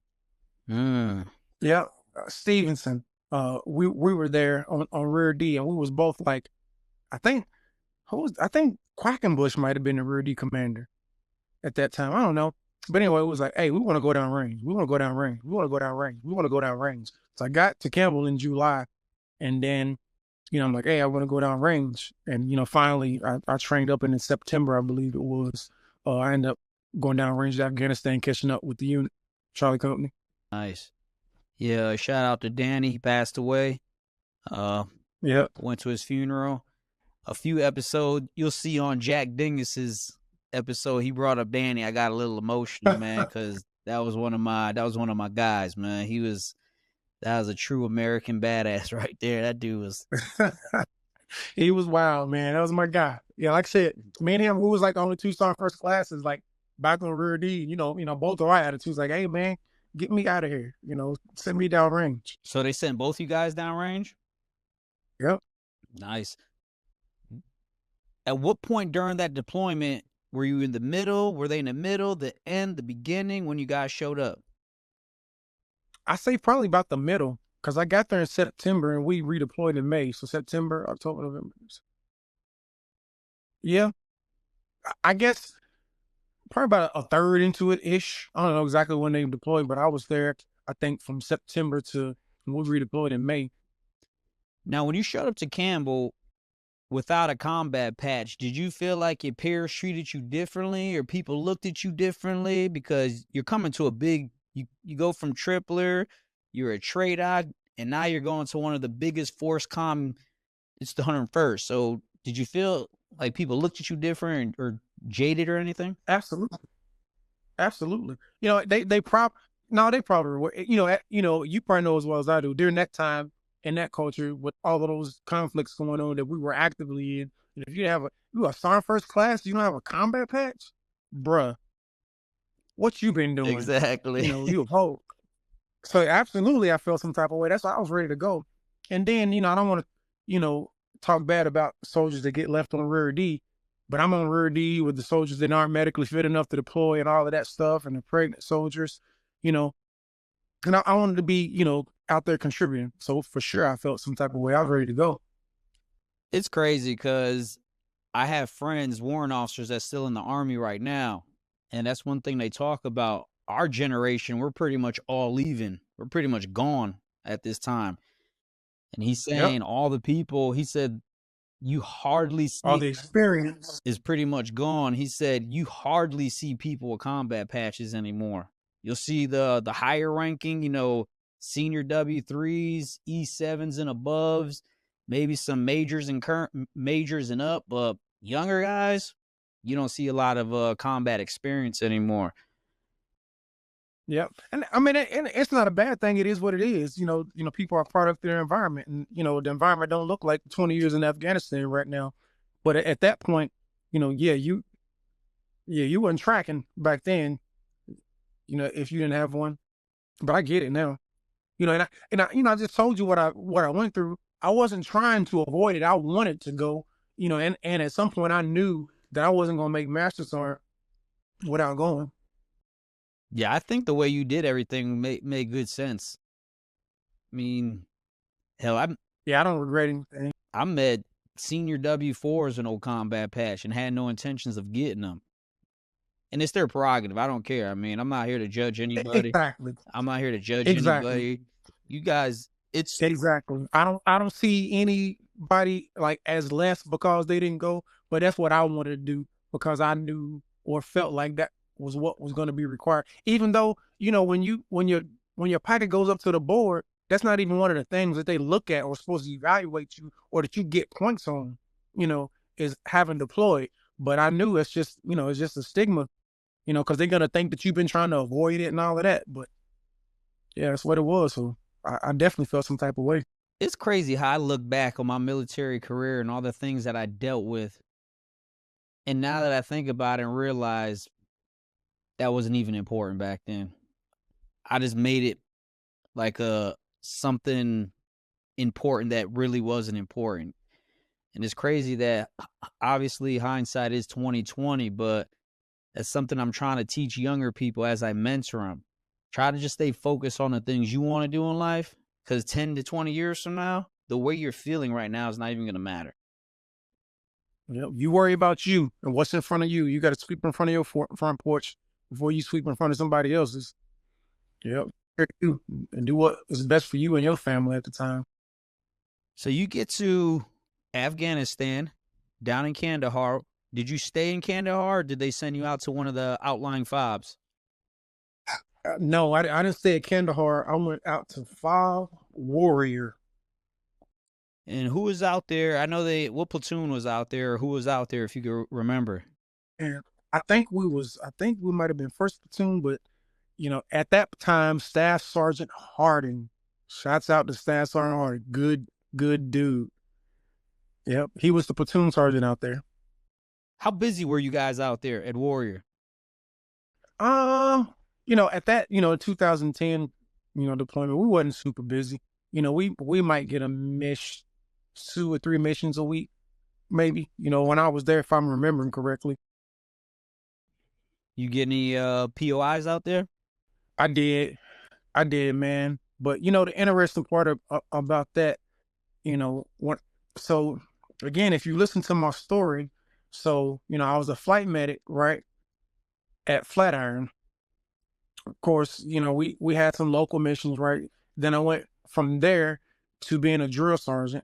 I went from there to being in operations, so what people probably aren't thinking about, I'm in Afghanistan as a flight medic. and I haven't touched a patient or Mm, even hardly done any medical training in 5 years. I was terrified. man. I was terrified not to go out on missions, but like, again, I need more training. Mm-hmm. I need more training. And I started first class, they're not training you up. They expect that you're supposed to know, but I haven't touched a patient in 5 years. I mean, protocol has changed. I told you, medical skills are perishable. And, national protocols on how you handle things, how you handle bleeding. When I was deployed, it was ABC, airway, breathing, circulation. But, by the time I got to Afghanistan, it was CBA, circulation, airway, breathing. Because if you don't stop the bleeding first, it don't matter if they're breathing. But that's not how we was taught. So, man, I was terrified. I was terrified, man. But I humbled myself and I told, my soldiers I was terrified and I needed training and I didn't know what I was doing. And I leaned on my specialists, my PFC specialists and E5s to get me trained up and get me ready, to be able to go out on missions by myself. And of course, I had to go through oral progression. We're doing oral progression deployed. And when I think about that now, it's nuts to me to think that you send somebody somewhere and train them in combat, find the time to go do training flights, in a combat environment to get ready to go do combat missions. It's nuts if you really think about that. You know what I mean? It's what we talked about earlier. The best way to learn is getting into it, man. And but that is nuts. And I only could imagine the way you felt, man, because you got a lot going on. Think about it. You're a senior E7, haven't touched a patient in 5 years. Now you being a proud drill sergeant, now you got to come back, humble yourself, and ask for the lower enlisted people to help you get up to speed. But I've never had a problem humbling myself, man. That's, one thing. Never had a problem humbling myself, but it was, I definitely had to be humble, And the thing, and fortunately, I didn't lose. I don't feel like I lost any respect for my soldiers. You know what I mean? Mm-hmm. And I, I told her, hey, y'all been out here, y'all been doing your thing. Y'all know what it is. Y'all know what right looks like. Teach me. In addition to all progression, I will go on missions with them. So yeah. And so, Sergeant Harding, he was awesome. Imagine being in his position. You're somewhere, you're deployed, you have your own platoon, and then some no combat patch having medic that ain't touched somebody in 5 years come to take your place. Yeah, so I leaned on him. Again, I came in humble. And and they squared me away and I didn't kill anybody or let anybody die. How long did it take for you to get on the aircraft by yourself, doing missions by yourself? Man, I can't remember, Jason, for real. It might have been 3 months, maybe. I don't know. And that's just me kind of throwing a shot out in the dark, but maybe 3 months. But that's not a long time considering what you're responsible for. And again, this is back before we flew with nurses. So it's just you. It's just you and the crew chief and however many patients and all their injuries. I take my hat off for you for doing that. That says a lot about your character because I didn't have a choice. I rose my hand, and that's the other thing was so funny. I'm raising my hand, man, I want to go, I want to go, I want to go. Then when I got there, I was, not that I was scared of the conditions or worried about the conditions or worried about going to combat. I was like, man, I wasn't ready. the thing about it, a lot of people in your position, they probably would have did everything. They'd have probably fought tooth and nail to avoid it completely. Because how many years were you at right now? So I came in, what, I said 95, and this was 2010, 15 years? 15 years? You could have easily went and did something for 5 more years somewhere else and never been deployed. But for sure. But you made that hard decision and you wanted to do what was right for your career and just, like I said, people like you and I were just cut differently. Sometimes doing what's right, that voice in the back of your head is just always telling you, go ahead and do it. Do it. Do it. Yeah, and I always told people I felt like the Army was easy because you have a career map. It tells you check these blocks, you will be successful and you will get promoted. And although that wasn't explicitly on a career map, that was one of those unsaid, unknown things you had to do and check off that block. You know what I mean? To be able to, get promoted. So yeah, I knew that's what I needed to do to get promoted. And, I didn't, and I did feel a sense of service. I'm like, man, all my peers and battle buddies have been going over doing their part. Let me relieve somebody else, some other sergeant first class that's deployed two, three, four times. Let me go do my part, do my piece. Yeah. What was your most memorable moment about Afghanistan, your first combat deployment? I guess maybe my first mission. I think I want well one of the missions that I went on with Ariel Hernandez. I think that's the first troop in a tick that I went to. Um, yeah, troops in contact. There was a guy. He was a either single or double amputee or whatever. And we got there, scooped him up, and took off, and he was already packaged, and we pulled up the combat blanket, the space blanket, and there was the amputation. So kind of seeing that was like, oh, this is different. I didn't freak out and oh, this is different, and you know, yeah, that was an eye opener. So okay, that's what it is here. This is what we dealing with. So it caught me off guard, and but got me prepared. Like, okay, yeah, this is what it is. So yeah, that was pretty memorable. That first mission where I pulled up. We pulled up on a guy, and he was an amputee, and the weird part about it, he wasn't like in distress. His leg was gone, but he wasn't in distress. He had the fentanyl lollipop. I learned how strong those jokers were. He was just pissed off because his leg got blew up and he had to leave his team. Again, it was an SF guy. So, but yeah, it was just a simple tourniquet. On an amputation. That's crazy that's how we look at that. Just just a simple tourniquet on an amputation. But yeah, that's probably the most memorable thing from that Afghanistan deployment. How was the That first mission, that opener. how was the level of emotion from that mission in Kosovo, dealing with the SF guys that are losing a buddy? Then you got your first mission in Afghanistan, another SF guy lost his leg. How was the difference in emotions there? Yeah, it was way different. One, we didn't have all those other circumstances. Like it's a potential minefield. It's a night. We're in the goggles. We got this Toyota Hilux barreling down the damn trail at 75 miles an hour. We didn't have to go pick up, an engineer, to clear a minefield. And, nobody came with us, so we didn't have that drama. And the guy wasn't, he was still fussing and cussing.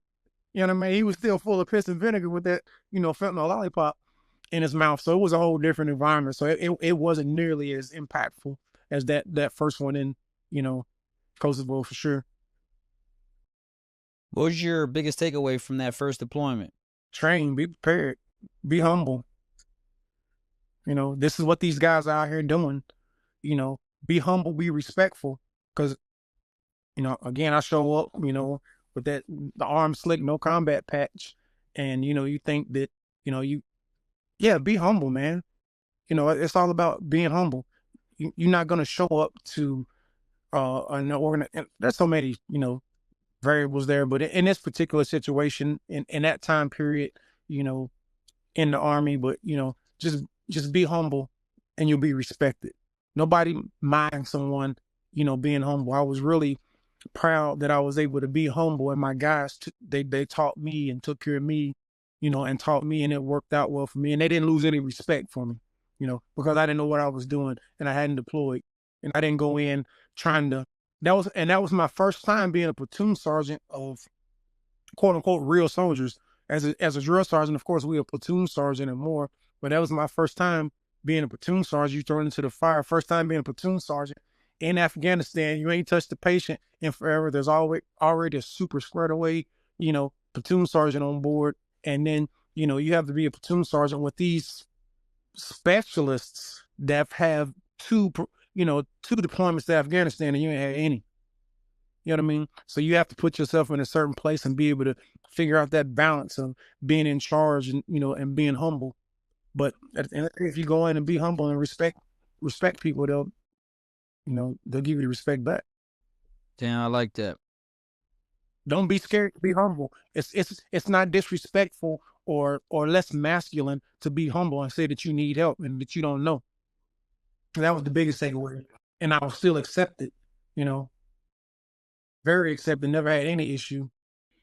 And that says a lot about just the quality, and I'm not saying everyone's like this, but the good majority quality of people in the Army. You come there with a good attitude, you'd be surprised how much people are willing to give you the shirt off their back and help you out. Now you got those outliers, and I would say this. Sometimes it was more in aviation than in other places that people want to be buttholes, right? Because they just they just have ego. Pilots, Yeah, pilots, of they course. got egos and everybody wants to be right, and it's a constant battle for the top and all this other stuff. But still, if you had a good attitude, a lot of people are receptive to helping you out. That's one thing I did notice. When you get back from 2010 deployment, what happens next? Man, what did happen next week? Yeah. Did you go on a 2010 deployment with us? No, I was down in Rucker. I was a SEER instructor. I went with you guys 2012 and 13. Yeah. So, man, we was just, it was such, I came back, of course, I was still, excuse me, a platoon sergeant. When we got back, we just never slowed down. I think 18 months later, we was back in Afghanistan. So we just hit the ground running, training, flying, training. We lost a lot of people ETS. So you deployed. What platoon were you in when you deployed in 2012 and 13? Yeah, man, I won't say it's a touchy subject. Man, I forget. I got a horrible memory.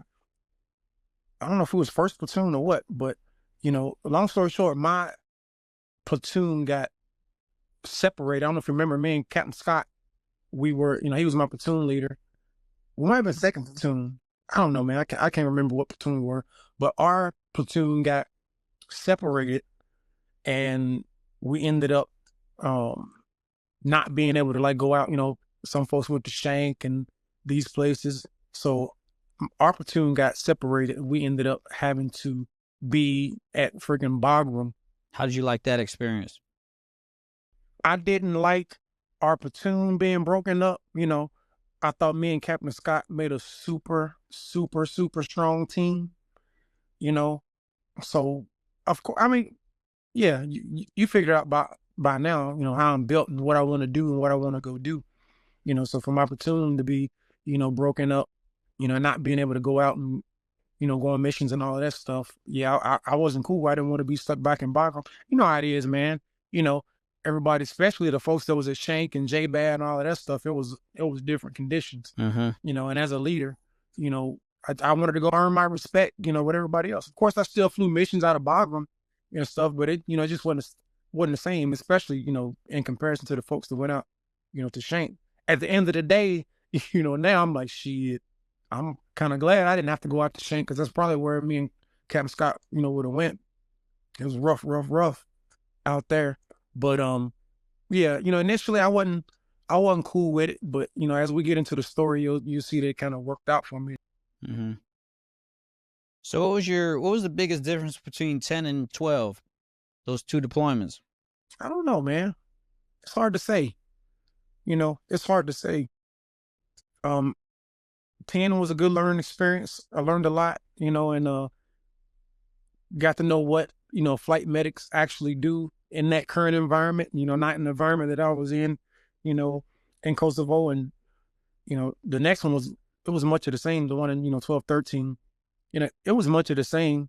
Wasn't a lot of difference, just a different location, same old stuff. I knew more about, division operations and what I was doing and what was going on. So I was more experienced, to get to it. So I was, like I told you, I feel like, you're not going to get that nod to go on to the next rank until you deploy, and have some, good platoon sergeant time. So like I said, in 10, I got that platoon sergeant time downrange. And guess what happened downrange in that next deployment?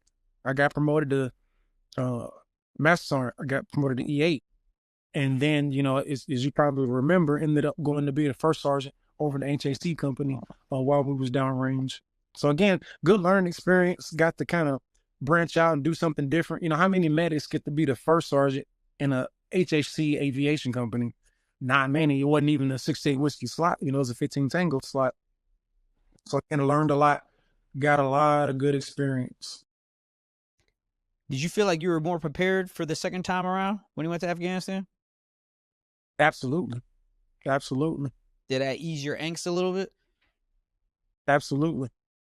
How did you feel when you got put on that master sergeant list? I mean, yeah, I was happy. Like me, again, I have high expectations for myself, and I was never like proud of like, you know, a bunch of stuff going, oh yeah, you made E5. Oh yeah, that's easy. Everybody makes E5. Oh, you made E6. Oh yeah, whatever, that's easy. Everybody makes E6. Then it became a drill sergeant. I'm like, okay, yeah, I'm gonna poke my chest out a little bit now, because you know, not everybody does this. And then when I made E7, you know, I was like, okay, that's cool. But a lot of people make E7 and retire at E7. But you know, once you make E8, I think it, you know, back then at that point, I think it was only a 13%, I don't know, 7 to 13% selection rate to make E8. So yeah, it felt good, you know, making E8, making it downrange, getting promoted downrange. And, you know, it's kind of like everything came to fruition. Like, man, I know I needed to deploy. That's what I felt like I needed to do to go to the next level and make that. And then, you know, it actually happened at Fort Campbell, you know, my home unit there in Kentucky, you know, even though I got promoted, you know, downrange. So yeah, man, it felt pretty good. Do you remember the sequence of events, how you found out? Did the first sergeant tell you? Did you just find out on a DA list? Did the commander tell you? How did you find out you made the list? Yeah, you know how that kind of works in the Army. You know, there's lists that come out that ain't supposed to be out yet, you know, back in that day. So I found out on the DA list, or somebody, you know, somebody sends you that email or text message, hey, congratulations, battle. And if it's that time of year, yeah, you know what it is. You know what I mean? How fast did you find out you're going to become the first sergeant of HAC? I can't remember.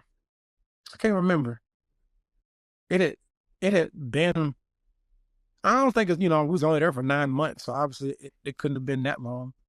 Then, you know, I don't know why Satelli didn't know that I was a master sergeant. You know, he wasn't just like in the loop. You know, he wasn't in the loop. And I think they came over to visit one day, and he was like, "What? I got a master sergeant hiding out over here?" You know, yeah, you know, I don't know. He might have thought I was over there shamming or something, or being underutilized, and which I didn't really have a problem with. You know, him pulling me if I was gonna, you know, get a good job. So yeah, he pulled me over there to be the but I really wanted to fly. You know, I wanted to fly, be with my dudes, go out on missions and fly, and maybe, you know, get my chance to go out on one of the FOBs. But he was like, nah, I'm not having a master sergeant sitting out here going on the same missions that specialists go out on. You know, I don't really think he understood that part. You know, and it's weird. You remember what was our first one's name? Yeah, you know, the soldiers didn't respect him, man. You know, and I took up for him a lot. Because, you know, he was a good guy, you know, and I think they didn't respect him because I don't know if he had a combat patch at the time either. Nah, I don't think he did. I remember that vividly, very vividly. Like You know what I'm saying? he showed up with no combat patch, and I was the talk of the town. Everybody's like, "How's the dude a first sergeant? Never been to combat." So Exactly. that left a bad taste. And once again, it ain't his fault, right? But or it is, I don't know. I don't Exactly. know his story, but all I know is that did leave a bad impression on, I would say, the good majority of the company. Exactly. So yeah, man, you know, you show up at the 101st Airborne and you don't have a combat patch, bro, you down bad. You know what I mean? That's just the culture. I'm not saying that's right, but that's just the culture. And I knew. So I was ready. There ain't no way you not sending me on this 2010 deployment. You know, all these soldiers gonna come back with their combat patches, and you got this guy in charge that ain't never been nowhere. Nah, bro, get me over there. You know what I mean? Yeah, I know. I feel you, bro. And the medevac unit for your soldiers, you know, to make sure you get that respect. You know, long story short, you got to get out there and work with your soldiers. You know, if you tell them soldiers dig that ditch, you can't sit back there with your feet up watching them dig that ditch. You ain't got to dig all of them. You ain't got to work the hardest, but you damn sure better get a little bit of dirt on your hands, or, you know, or something if you have the opportunity. You know, and that's kind of how it is being a flight medic. So I didn't want to make master sergeant and then go leave and not fly with my dudes and go out on missions because, you know, like I said, you know, the soldiers didn't respect, you know, unfortunately, and they gave him the business. You know, one, he had deployed, and two, he had never been a flight medic before. None of us was his fault. And he didn't ask to come to Fort Campbell or to be, a first sergeant, you know, uh, in an aviation unit. They just kind of threw him in there.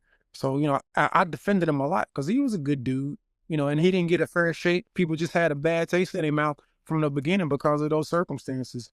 So, I didn't really want to go over to HAC to be the first arm, but, was it a good opportunity, a good career move for me? Yeah, yeah, yeah, it was.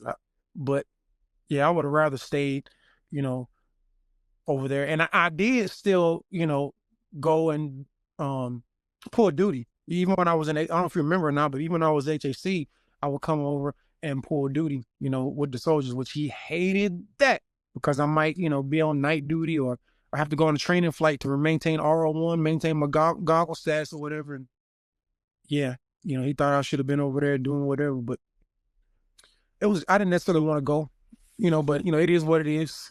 Now, yeah, in the Army, you do what you're told and keep moving.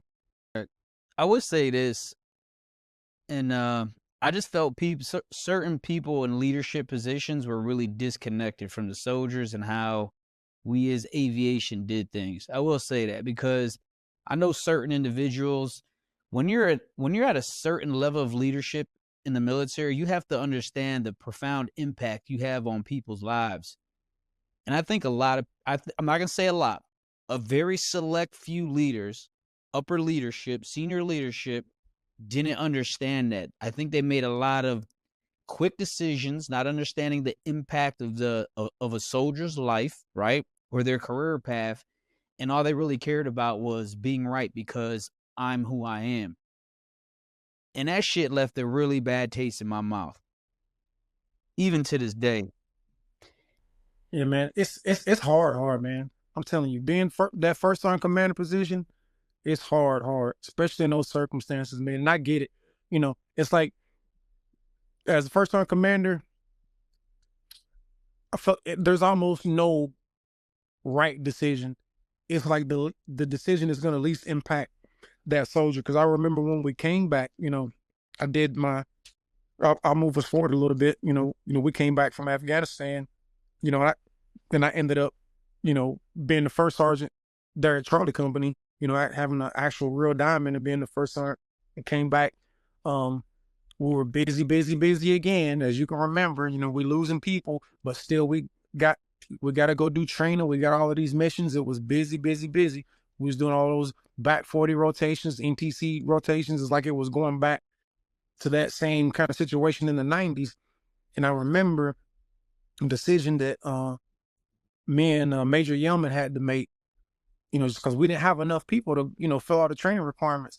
So it come to a point to where, do we send the soldier that's been out to NTC or GRTC 2 times already back out, or do we send the soldier whose wife is 8.5 months pregnant? There's no win in that situation, man. And as a leader, I know, yeah, you've been a leader, but I don't know that you've had to make those type of decisions, and you just got to sit back. You got to take one of those knots on the head. You just got to just decide which side you want to take the knot on. And man, those are hard decisions. Okay, you go out there for the 3rd time. Okay, you don't worry about your first one, baby, because you hadn't been yet. We're gonna send this guy, for the 3rd time. And that's not an analogy. That was like a real life situation. It's it's tough, man. So I try not to. There's certain things you can look at and you're like, yeah, that's just bad leadership, bad attitude. But there's certain times where, man, there's no good decision. It's just Yeah, I think there's a difference between making hard decisions and poor leadership. That's a huge different. That's a huge separating thing. And I get the but for those for those soldiers in that situation, there's no difference between hard decisions and bad leadership. All that soldier knows, because you're not, we don't make a habit of sitting down and putting everybody's business in the street and telling that soldier why they have to go. Sometimes we do, of course, but yeah, no matter what decision in that particular situation, one of those soldiers are going to think that it was bad leadership. It was a bad leadership decision because of the situation they were in at that time. But you're 100% right. There are oftentimes, there's a differentiation between bad leadership and just a hard decision. But yeah, man, it's hard, man. I know when it came to decisions like that, with my experience, I've always seen that be explained to the soldier, right? I've always, if it came down to that, soldier A, he's about to have his first baby, his wife's 8 months pregnant. Soldier B, his third rotation. My experience, those soldiers are always sat down and explained it to, like, hey, you're gonna have to go because this person. So they were at least caught up and they knew what was going on. And if you had a good soldier, they just took one for the team because that's what you have to do sometimes. It softens the blow, but still, at the end of the day, yeah, it's gonna put a bad taste in their mouth. But you know, got to pay the cost to be the boss, man. That's when you're in those positions. That's why you getting paid to be in those positions. Yeah.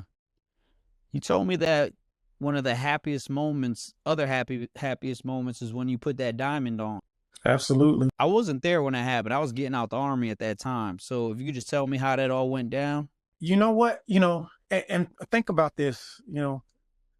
In all your time, putting the diamond on. You know, maybe I don't know. I don't know if it was putting the. I'm gonna say putting the diamond on for the first time, but if you think about it, there's no ceremony for a master sergeant to put his diamond on. That mess is kind of done behind the scene in the sergeant major's office. Then you kind of get to walk out with your chest poked out, and then maybe like the next day you're doing your change of command ceremony. So I don't know which one you want to identify. Whether it's that time you were in the sergeant major's office and you got to put on your diamond and sew that on and walk out with your chest poked out, or the actual change of responsibility ceremony, man. So that that was pretty cool. Again, not a lot of people get there.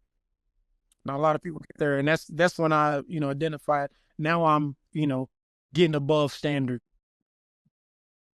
So what happened after you became a first sergeant? What happened with the rest of your military career? Oh man, so yeah, I didn't deploy again. As a first sergeant. After that, I'd been had 2 deployments and been um there at Charlie Company for a few years, and then I don't remember how it happened. I wanted to stay at Fort Campbell. Is what I wanted to do, and then I ended up being able to transfer over to Bach, Blanchfield Army Community Hospital, and then I was a first sergeant over at Bach. How was that experience? After having been through what I had been through, it was easy. Mhm. You know, well, there were challenges. There were challenges which I understood, but the op tempo was very easy to me. Just because of what I've been through. Op tempo at Charlie Company, post deployment, it was just nuts and crazy. You got to worry about vehicles and aerial progression and medical training and equipment and motor pool and so much other stuff. But when you go to the hospital, basically first time I ain't in charge of nothing in the hospital. For the most part, administrative stuff. UCMJ and discipline and APFTs and Army weight control programs and all of that stuff. Because you don't control nothing that goes on in the departments. If that's all you got to be at work at 6 a.m., in the emergency department, yeah, that's where they're going to be. If they got a second shift, and they off at, 6 in the morning and they off for the rest of the day, that's what it is. You can't be pulling your soldiers for a bunch of crazy training and, because they all pulling shifts. So, you got to get used to managing that. There will be no time where you can say I'm having a formation and you're going to be looking at all your soldiers because they on all kind of different shifts and spread out, all over the hospital. Because, there's the ERs all night, radiology is all night and all of that stuff. So yeah, you see them when you see them. What was your biggest takeaway as a first sergeant at Charlie Company? Mm, hmm. Man, I can't even call it. It was just so hectic and crazy and so much going on. Yeah, it was a lot to that. It's like post deployment. I was struggling a little bit myself. Um, coming back, but sleep was all disrupted. The op tempo was crazy. That's why they was trying to send everybody to uh airsoft school. Remember that? Yeah, Everybody, man. everybody had to go, and we had the first time commander. We're showing up at 4 o'clock in the morning to get soldiers in the air assault school, and then we're working all day and not getting off at like 2000. You showing up at 4 o'clock in the morning to get the soldier in the air assault school, and then you're so busy during the day going to all of these meetings and putting out fires, you don't get time to do the stuff that you have to do, stuff that you got to turn into sergeant majors, stuff you got to turn into S3. So you get to start all of that at about 1700 when everybody else goes home. So you went there to 2000. So, at times you working from 04 to 2000, in that period when I was there and what we was doing. So, man, I was just treading water, man, trying to keep up. And then my sleep was poor, post deployment and all of this stuff. So I was just trying to keep up. I don't have any takeaways other than, when you need to grind. And I was finishing up my degree, going to college. So, yeah, my takeaways from that, when you need to grind, bro, you can grind. That's how being an entrepreneur is, by the way. I believe it. Get up 4 o'clock in the morning. Don't go to bed till maybe midnight. And one thing I want to add, when I made my statement about the leadership, that's what I was talking about, what you said right there. I could never understand as a senior W3 why in the world I had to go to air assault school. I mean, I couldn't wrap my mind around it. You're willing to take this, and it's just not me. It was first sergeants, older W4, everybody. You're willing to take these assets that the Army spent millions of dollars in, go blow his knee out or his back out, and he can never fly again. For what? What are we doing this for? And that's what I mean about when I always, I never questioned like company level leadership, because I was always involved and in mix. I could always walk up, hey, Top, what we doing? Why are we doing this? And we have that conversation. What's really up? Have that conversation. Absolutely. But above, I'm like, come on. Like, why are you guys so worried about what aviators are doing? I mean, we're doing our jobs, right? And I think that's where, now that I talk to my buddies who are still in, I think that's where the Army started losing control and a grip on a lot of the senior aviators, because these guys started realizing, you know what, why am I going to deal with this shit? I could just get out the Army and retire at this point. And then there's other companies taking these guys. The airlines were taking these guys. And I hope the Army has learned a lesson from that. Like, you have to be careful on how you treat your people, man. Especially if they have multiple options. Right? And that was one of my biggest disconnects. It was never from a company level, because I was always engaged and involved with the leadership at a company level. But doing dumb shit that it didn't make us better soldiers. It didn't add any value to the team, right? Except we're just going to do this because that's what we do. All right, I guess we're an Army. We'll drive forward. Yeah, man. And that's what makes being a company commander and first sergeant so difficult, is that you have to endorse and own the dumb shit. Because I don't know how you lose more respect if you get up in front of your formation mode. Yeah, sergeant major said we got to do such and such, and the battalion commander said we got to do such and such. So this is what y'all got to do.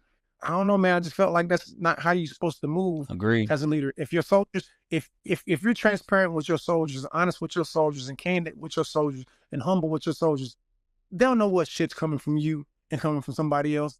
And I feel like a lot of our soldiers did know that at that time, but man, I forgot about that whole variable when we came back.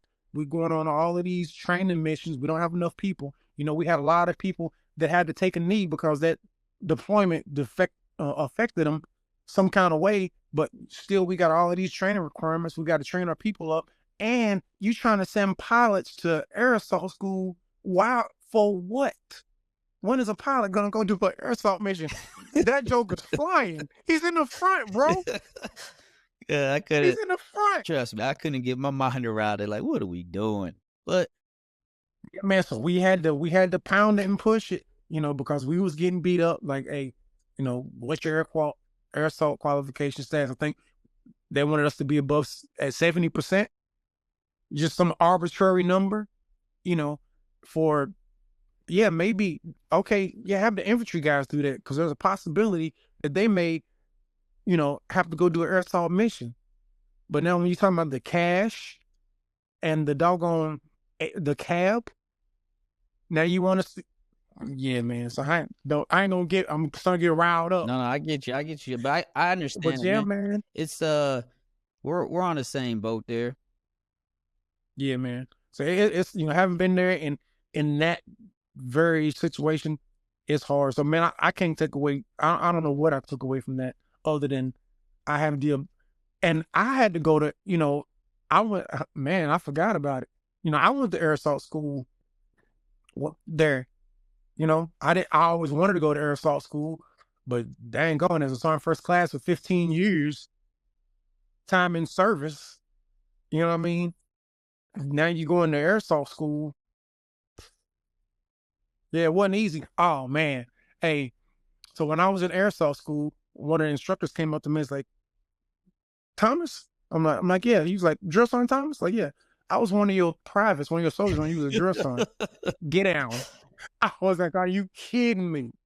So that's how old I was. One of my soldiers that had been one of my privates when I was a drill sergeant was an instructor at air assault school. That's when you know your ass is 100% too old to be in air assault school. Karma, man. Karma bites you on the ass every time. Yeah. When did you realize you were ready to retire? I didn't want to move anymore. When I kind of traveled kind of light most of the time, but I got to Fort Campbell. I kind of expected that's where, I wanted to settle. So I bought a house and had a classic car and motorcycle and, all of this stuff. And before I was just like living in, apartments or townhouses and didn't have much stuff, but I just kind of let my branches, spread out and bought a house and got kind of settled. And I love being able to drive home to see my niece and nephew and my grandma and, my mom and dad was, still alive at that time. So man, I'm like, man, yeah, I'm liking this too much. I don't want to go nowhere. And at that time, pretty much if you was going to make some major, you want another 5 years. I was already at 20, 21, about 21 at that point. I'm like, man, I'm not doing 26, in another 3 PCS moves. It was always my goal to make some major, to make the highest rank. But, yeah, I was okay. I don't have any regrets. I don't regret retiring, but like, yeah, I don't want to move no more. You know what I mean? It's ready time for me to sit down. How did you feel when you knew that the time was now? Were you at peace with it, or were you anxious? Were you? I don't think anybody that likes to be prepared and has been through the Army, unless you have a job that's locked in, is like not anxious. Yeah, I was a little anxious for sure. I didn't feel like I was like sad about it or anxious, but I was a little bit anxious. I was worried about, I was financially prepared. I was like debt free and knew if I had to, I could live off my retirement. But I don't want to just survive. I want to thrive. You know what I mean? So I was okay. I was okay with it, man. Funny thing, I thought I was more okay with it than I actually was. I never thought about the whole time or felt any type of way. I retired at the hospital. I don't think I had a job for like the last 6 months. I was just some random master sergeant roaming around the halls, Who's this guy? because they gave somebody, yeah, they gave somebody else the first sergeant slot. So it was again, just absolutely perfect. But yeah, man, that last day that I went and picked up my orders and, all of that stuff and signed out and I came home, bro, and I started taking off my boots, I lost it. I wasn't thinking about anything at the time. I didn't think about, oh man, this is the last time I'm going to take off my boots. Oh, I'm going to miss this. Wasn't thinking about nothing. A lot of that opened the door, came in, went sat on the couch and took off one of my boots, man. And like 0 to 100, like emotional boo-hooing crying, like as soon as I took off my boot. Damn. That lasted for about maybe 2 minutes. I was over it. Ain't never looked back. I got it out real quick. Ain't never went back. How was your transition from the military to the civilian life? Humbling. What made it humbling? Yeah, man, you think that because, you got all these badges on your chest, and well, not that. You just know your worth. You know what I mean? You know your worth, you know your experience. Like I said, me, I've done a million different things like we've talked about, from, light infantry to aviation to mechanized infantry to MTF. I can manage equipment. I was the fob mayor, when we was in um that second deployment. I managed equipment, managed people. So you think, oh, I'm very valuable to the civilian community. You're very confident in your ability, but if you don't have anything that they can understand that you can put on paper, as much as you try to, manipulate and change the words and what you did, is like, oh man, they don't find me as valuable as I think I am. So it took me a minute to find a job and all of that. So yeah, it was humbling for sure. Yeah, I think one of the biggest things about the military is that we wear our resume on our uniform, Exactly. right? They know our names, they know our rank. Our rank usually comes with experience and time, and then we got all these badges on our uniforms. So you look at that and Absolutely. you're immediately, all right, I know this guy. You don't have to vouch for yourself. Your uniform does it all for you. Man, yeah, I never thought about it like that, but you 100% right, man. I mean, you see a guy like, I got, drill sergeant patch, flight medic, EFMB, air assault, airborne, and combat patch, first sergeant. Somebody sees that, you instantly get respect. They know where you've been. You may not be the greatest soldier in the world, but you can be trusted with some soldiers and some equipment. You got a ton of aptitude, and you probably going to get the job done. You got some tenacity. You can just, by looking at a soldier, you don't have to see nothing about him. But you're right, man. It makes so much sense. You said, and I was always used to being picked first. Oh yeah, I want, Specialist Thomas in my squad. I want Sergeant Thomas in my platoon. I want, Sergeant Thomas to be my platoon sergeant. I'm selecting this guy for first sergeant, and then, you used to being picked first, and then, you put in 30 resumes and you don't get picked at all. Yeah, it's a little bit hard to deal with first. And it's crazy because you go from being a rock star, right? I tell people my story. I went from a combat hero to a zero literally overnight. And that's a hard pill to swallow, because think Yep. about it, guys like us, from our young adult life till our mid to late 30s, all we know is the army. And like I said, Yep. your resume's on your body. You don't have to tell people who you are. They take that away. Now you're Jason Santiago. Don't no one give a shit about what you did in the army. Now you're John Thomas. In the Army for 20 years and you flew helicopters. I'm like, yeah, bro, how's it going to benefit me here at Microsoft? Well, I can lead anything, but yeah, but you fly helicopters. Yeah, man, it's humbling for sure. Yeah, it's a challenge. At any moment, did you ever deal with any mental health or anything like that? No, man, I don't think so. You know, those around us are more, at times, more able to identify us having issues than we are ourselves. Um, no, you know, I don't like to put labels on myself or whatever. Like I said, I had some hard, some sleep disturbances when I came back from the second deployment. But I never got depressed or suicidal or anything like that. Fortunately, a lot of our soldiers do, and that's okay. I encourage them to go and seek help, and it's okay to be humble and say that you need help. Um, but no, I didn't have any serious issues. I don't believe. What's the key lesson or takeaway you want people to take from your story today? Man, be humble and don't be afraid to challenge yourself, and don't underestimate your ability. What's something you would tell the younger version of John if you went back and you had a chance to talk to him? Uh, Invest your money and take your time in relationships. Tell me some more about that. Take your time in relationships. You mean relationships overall, a partner? Yeah, but you know what? I think we are in a unique situation as soldiers in relationships, because I look at it like this. Okay, I go to Fort Campbell, I meet this uh woman I've been dating for, you know, we've been dating for 6 months. Things are great. Things are great. But now, I'm about to go get orders to Fort Hood. She's about to go get orders to Germany. Man, what can we do to stay together? Let's get married. You know what I mean? So I feel like oftentimes it forces us into relationships faster than we traditionally would have been in them. You know what I mean? I agree. So if I had to look back on it, because, unfortunately I've had a couple of unsuccessful marriages. And I think if I had took the time to get to know that person better, it wouldn't have went that way. So, no regrets or whatever. I learned a lot. But if it's two things, like, yeah, invest early and take your time in those relationships. Other than that, I wouldn't change anything. I've done that. Some stuff I learned the hard way, but I think I did all right. Yeah. What are you currently doing now as a civilian?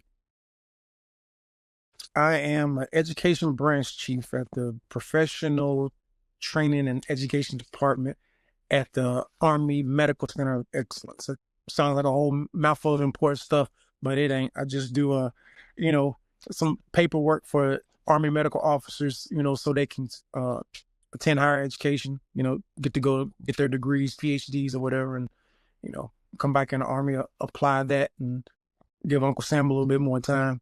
So I just kind of administrator of that program. Now, was this the first job you got out the Army? It wasn't. What did you do when you first got out the Army? Times was hard.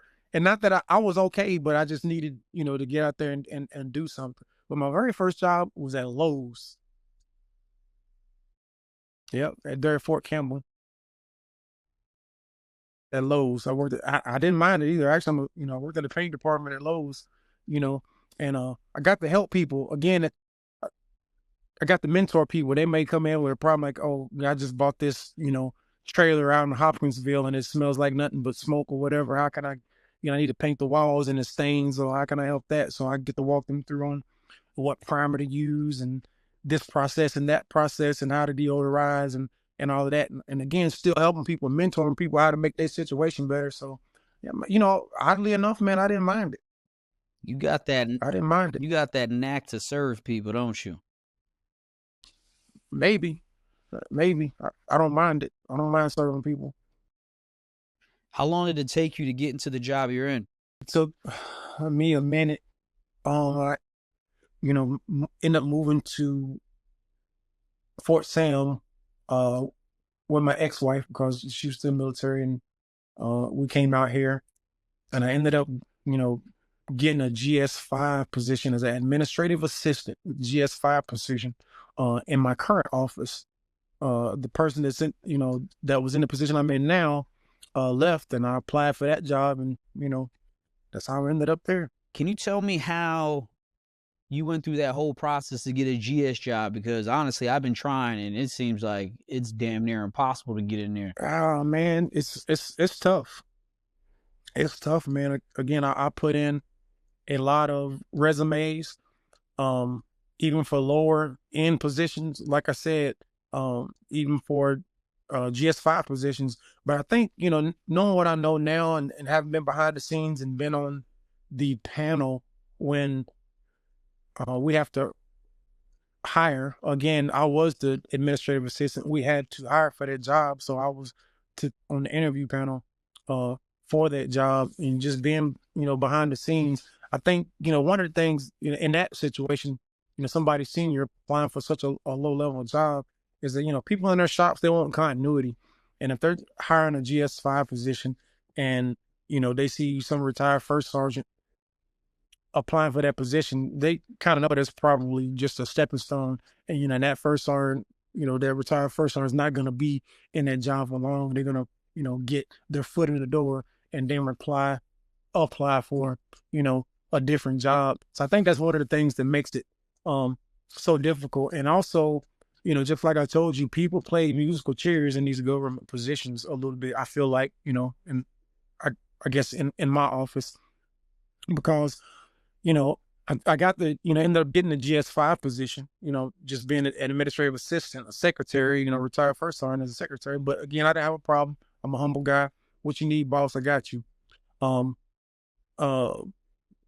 But when another position in my office became available, then I applied for that job because they know me. I'm a known factor. I know how squared away this guy is or is not. That's how I ended up getting that job. There's been we hired an administrative assistant. I told you I was on that panel, and we knew her. She was an excellent, excellent, excellent, employee. She ended up getting moved to a different section because of some army stuff. We lost a administrative position, period. But anyway, a GS9 position ended up coming available in our office. She applied, and because she was a known, we did interview, other people. It was fair. But just because she had been in the position and we knew her work ethic, she knew the job, you know, she was hard to beat, So, and again, she moved from 5, to 9 over into that position. So, yeah, I think it's a lot of musical chairs, going on, and I understand why. It's unfortunate for us trying to get our foot in the door, um, you know, out the gate. But I see why. It's kind of hard to look past someone that you work with, the whole time. They know the job, their work ethic. So I believe that's probably how it happens often in the GS system. And that's just my opinion. So a guy like me or somebody similar to me, we're trying to get a government job, and I don't know anybody because I affirm this is Jason Santiago's opinion. Nepotism is very, very strong in the government system, in the contract world. And if you don't know somebody, it's going to be hard for you to get in there. So I don't know anybody. How is a person like me going to even get looked at or get a phone call? Because once again, I've applied to probably close to 30 jobs as well. No callbacks. And I'm only asking more for like an educational basis for myself and the people listening that want to apply for these jobs. How do we get our foot in the door? I just say, I think everybody that applies for government jobs knows this, but I'm gonna talk about it a little bit anyway. You have to make your resume job match the duty position. In the GS system, you can't just put up some generic resume and it's gonna pass through that first digital muster, I'll call it. So from what I understand, when you first, apply for these positions, there's an automated system that screens your resume to see if you match. And then, if past that muster with the automated system, then you get sent off to a hiring manager to potentially get an interview. So, you can't just submit a generic resume in that USA job system. If there's a job that's, you need to match the key buzzwords from that job position and your resume. So if you apply for administrative assistant job and it says you need to be familiar with Microsoft, supply management, Excel, and whatever, you can't have a resume talking about how great you were at managing facilities and equipment. You know what I mean? So you have to go back, and it's not a lie. It's not a lie, um, but you just have to tweak your resume. I'm not saying lie on your resume, but you have to make sure that you match up those buzzwords in the duty description and your resume. How do you enjoy your job now? I love it. It's not necessarily challenging or rewarding, but it's good working conditions. It's not hard work. It's where old crusty first sergeant needs to go. Well, this old crusty first sergeant anyway, he just needs to go and do some administrative work.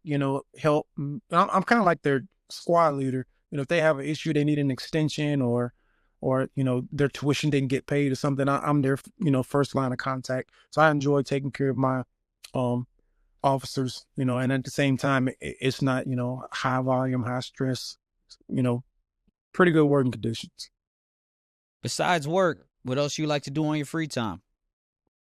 Man, working out, man. I still like to work out. I love to work out, and work out and cook. Part of the things I do the most of. I got a classic car I like to take out every now and then. I got a motorcycle, but I don't do a whole lot of that anymore. Mostly like working out and cooking, man. Whether it be barbecuing or fermenting something or making some hot sauce, some kind of little food project. Yeah. What are the best 3 words to describe yourself? If I had to describe myself in 3 words, I would say mentor, resilient, and humble. Love it, man. What legacy do you want to leave behind for your family and your friends, especially your daughter who's about to join the army? Yeah, man. Again, me being humble, I don't want to leave a legacy. There's nothing to be left. I just want to set a good example, for the people around me. And I want, if something happens to me, I want like everybody across the board to be like, you know what, he was a good dude. He was a solid dude. You know what I mean? I'm not the smartest. I'm not the nicest. I'm not the most intelligent. I'm not the most patient. But across the board, you know what? He was a good dude. He was a good dude. Just simple. Yeah. Well, John, I appreciate you, man. It's been good talking to you, catching up with you. And man, I learned a lot about you. This is probably what I love to do. I love to hear people's stories. I'll be at an airport. I'll just walk up to a stranger, just start talking to them because I like people, man. I like people. I like Me too. helping people. And for me, it's my therapy, right? That's how I deal with the stuff I've been through. I like to help people and see their reaction and how they're doing things. But like I said, say again? I know we're a little bit past it, but just one last thing, like getting to know people, you like that. And that was like probably my favorite thing to do as a first sergeant was barracks inspections because you get to see who the soldiers are. You know what I mean? You see the guitar on the wall, or you see the Atari system, or you see the hiking gear or the mountain bike, or you open the freezer and there's a 2 pounds of habanero peppers. And of course, I'm not just making this random stuff up. You open the freezer, there's 2 pounds of habanero peppers, and you find out that her mom sends them from Africa, to make, traditional dishes. So yeah, man, just getting to know people, man, is like, yeah, you can't lead somebody if you don't know them. Oh, amen to that. And Yeah. you've just spoken like a true leader. Relationships are so important and knowing people is so important. A good leader can't lead if he doesn't know his people or her people. I gotta know what makes you tick a little bit. Nah, you just like raising kids, man. You can't lead every soldier the same way. Period. And if you think you can do that, then you're gonna fail. And then you got to find their strengths and weaknesses, right? Absolutely. And know how to motivate them. One thing I try to do as the owner of FitRev is I prided myself on knowing everybody's name. It was a challenge, but people love to hear their names, and it gives you that connection with that individual once you know their name because they're thinking like, man, this guy knows all these people and he's taking time to know me. Man, that says a lot about who he is as a leader. So, but I do agree with you, man. Relationships, And if you like, hey, did you go mountain biking this weekend? Hey, did you cook anything this weekend? Did you play your guitar this weekend? Mike, oh, man. those little things are huge, man. Any last thoughts, last words you'd like to leave everybody? No, man, I'm good. I think you got everything out of me. I done said plenty. Nah, man, I appreciate your time. I appreciate you supporting me. I know our time together in the medevac wasn't big, and you were in second platoon, I think it was. I was in fourth. We didn't get to spend a lot of time together. But one thing I did appreciate about you, we always had a common understanding, and our conversations were always good conversations. We had a good energy between us always from the moment we met. So that's something I appreciate about you. And even now, we're both workout heads. I work out every day. I don't miss the gym, man. But I can't. Yeah, it's what keeps me sane. Shit. mhm.